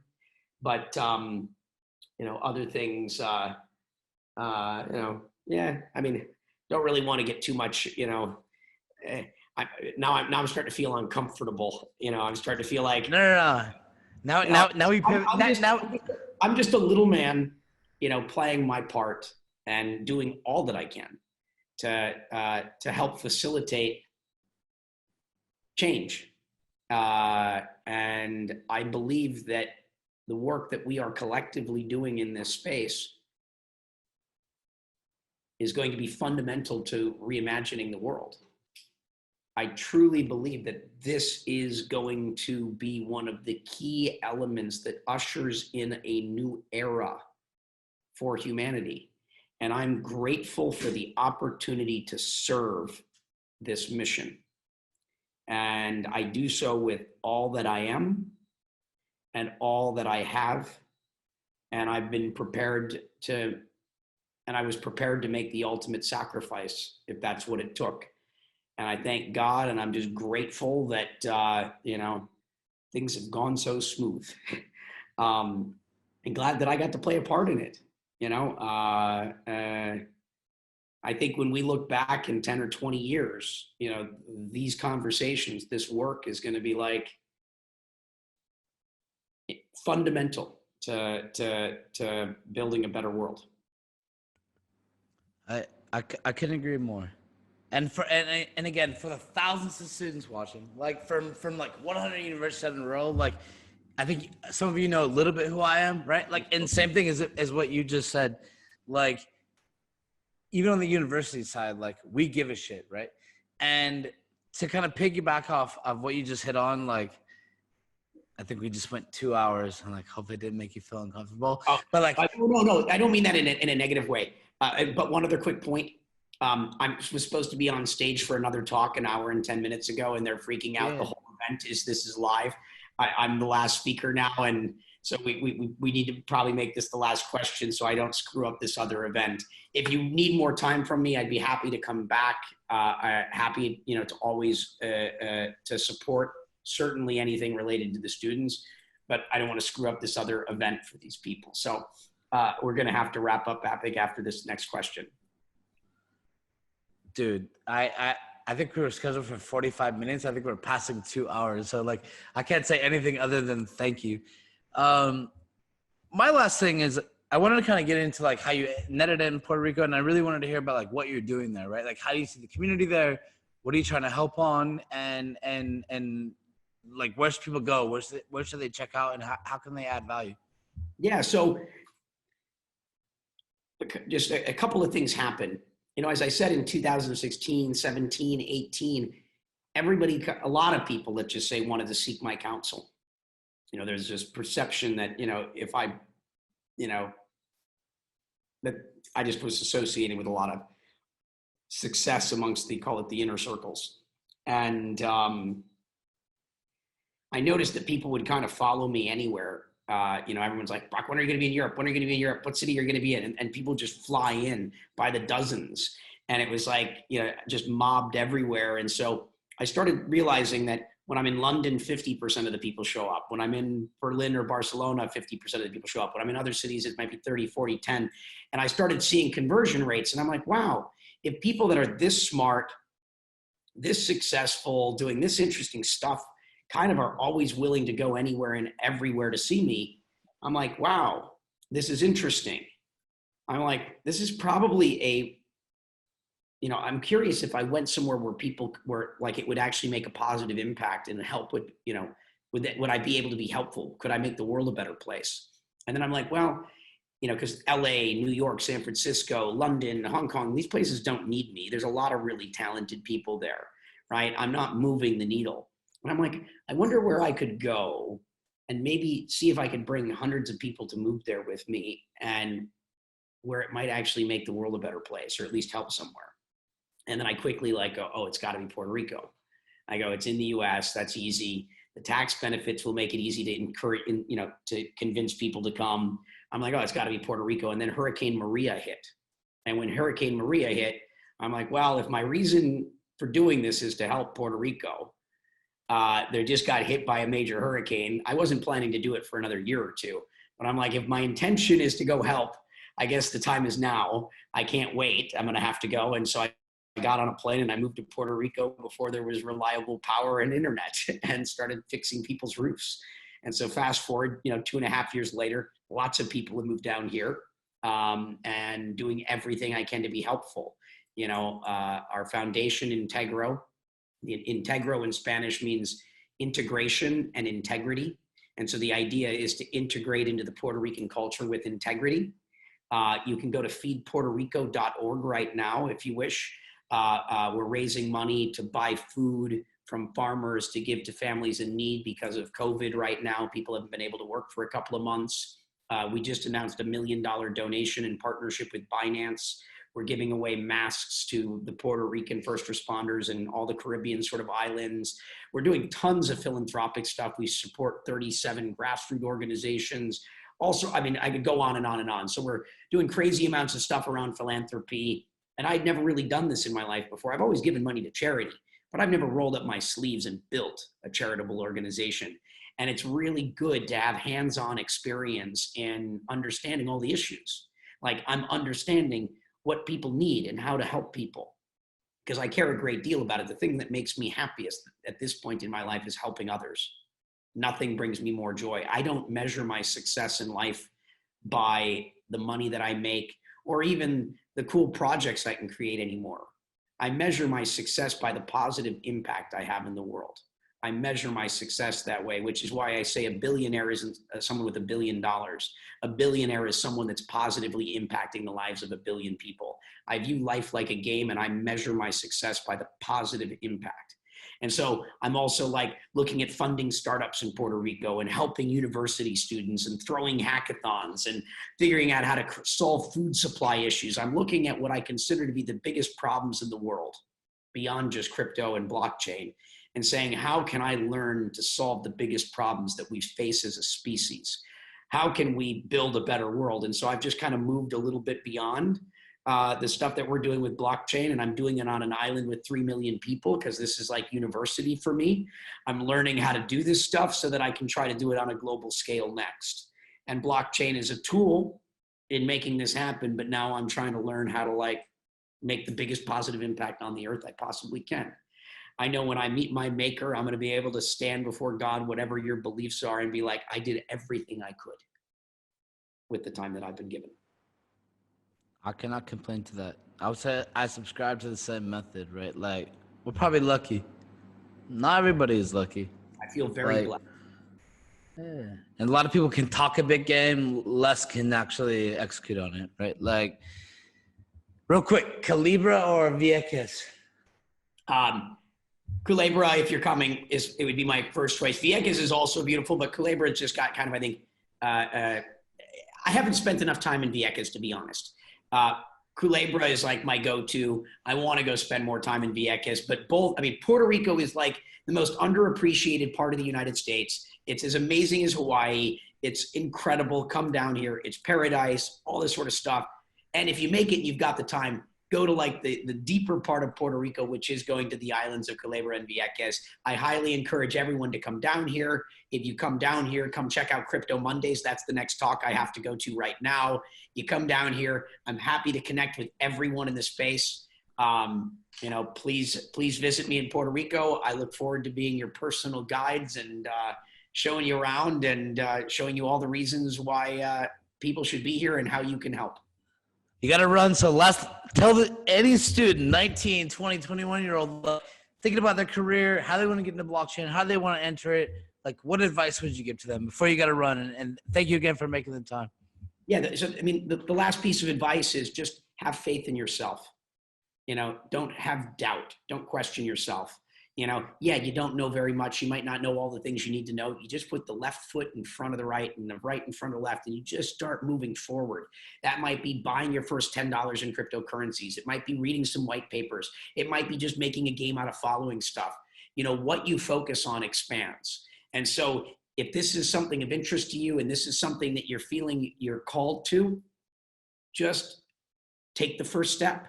That's how it starts. That's how I've accomplished everything I've done in my life, is by just believing in myself and believing that I can do things. And guess what? It's going to work sometimes. And if it doesn't, you learn wonderful things along the way anyway. And so thank you for tuning in. Thank you for the opportunity to share all of this information with you. Look forward to the next time. Reimagine 2020. Reimagine 2020. Reimagine that better world. Teamwork makes this collective dream work. Thank you so much. God bless.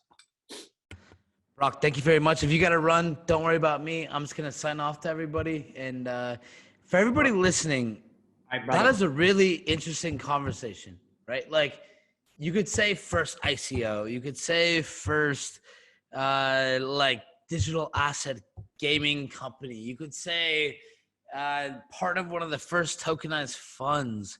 You could say Tether, you could say EOS, right? Like, at what point do you say, like, how did this guy do everything, right? Like, probably didn't do it alone.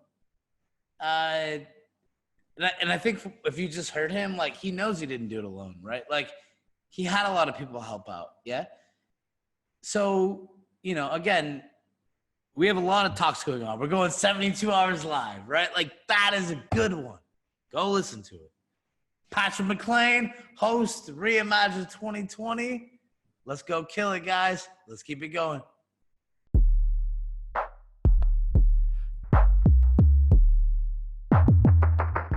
Stay tuned to learn more about the state of blockchain education at major universities all around the world. REIMAGINE 2020.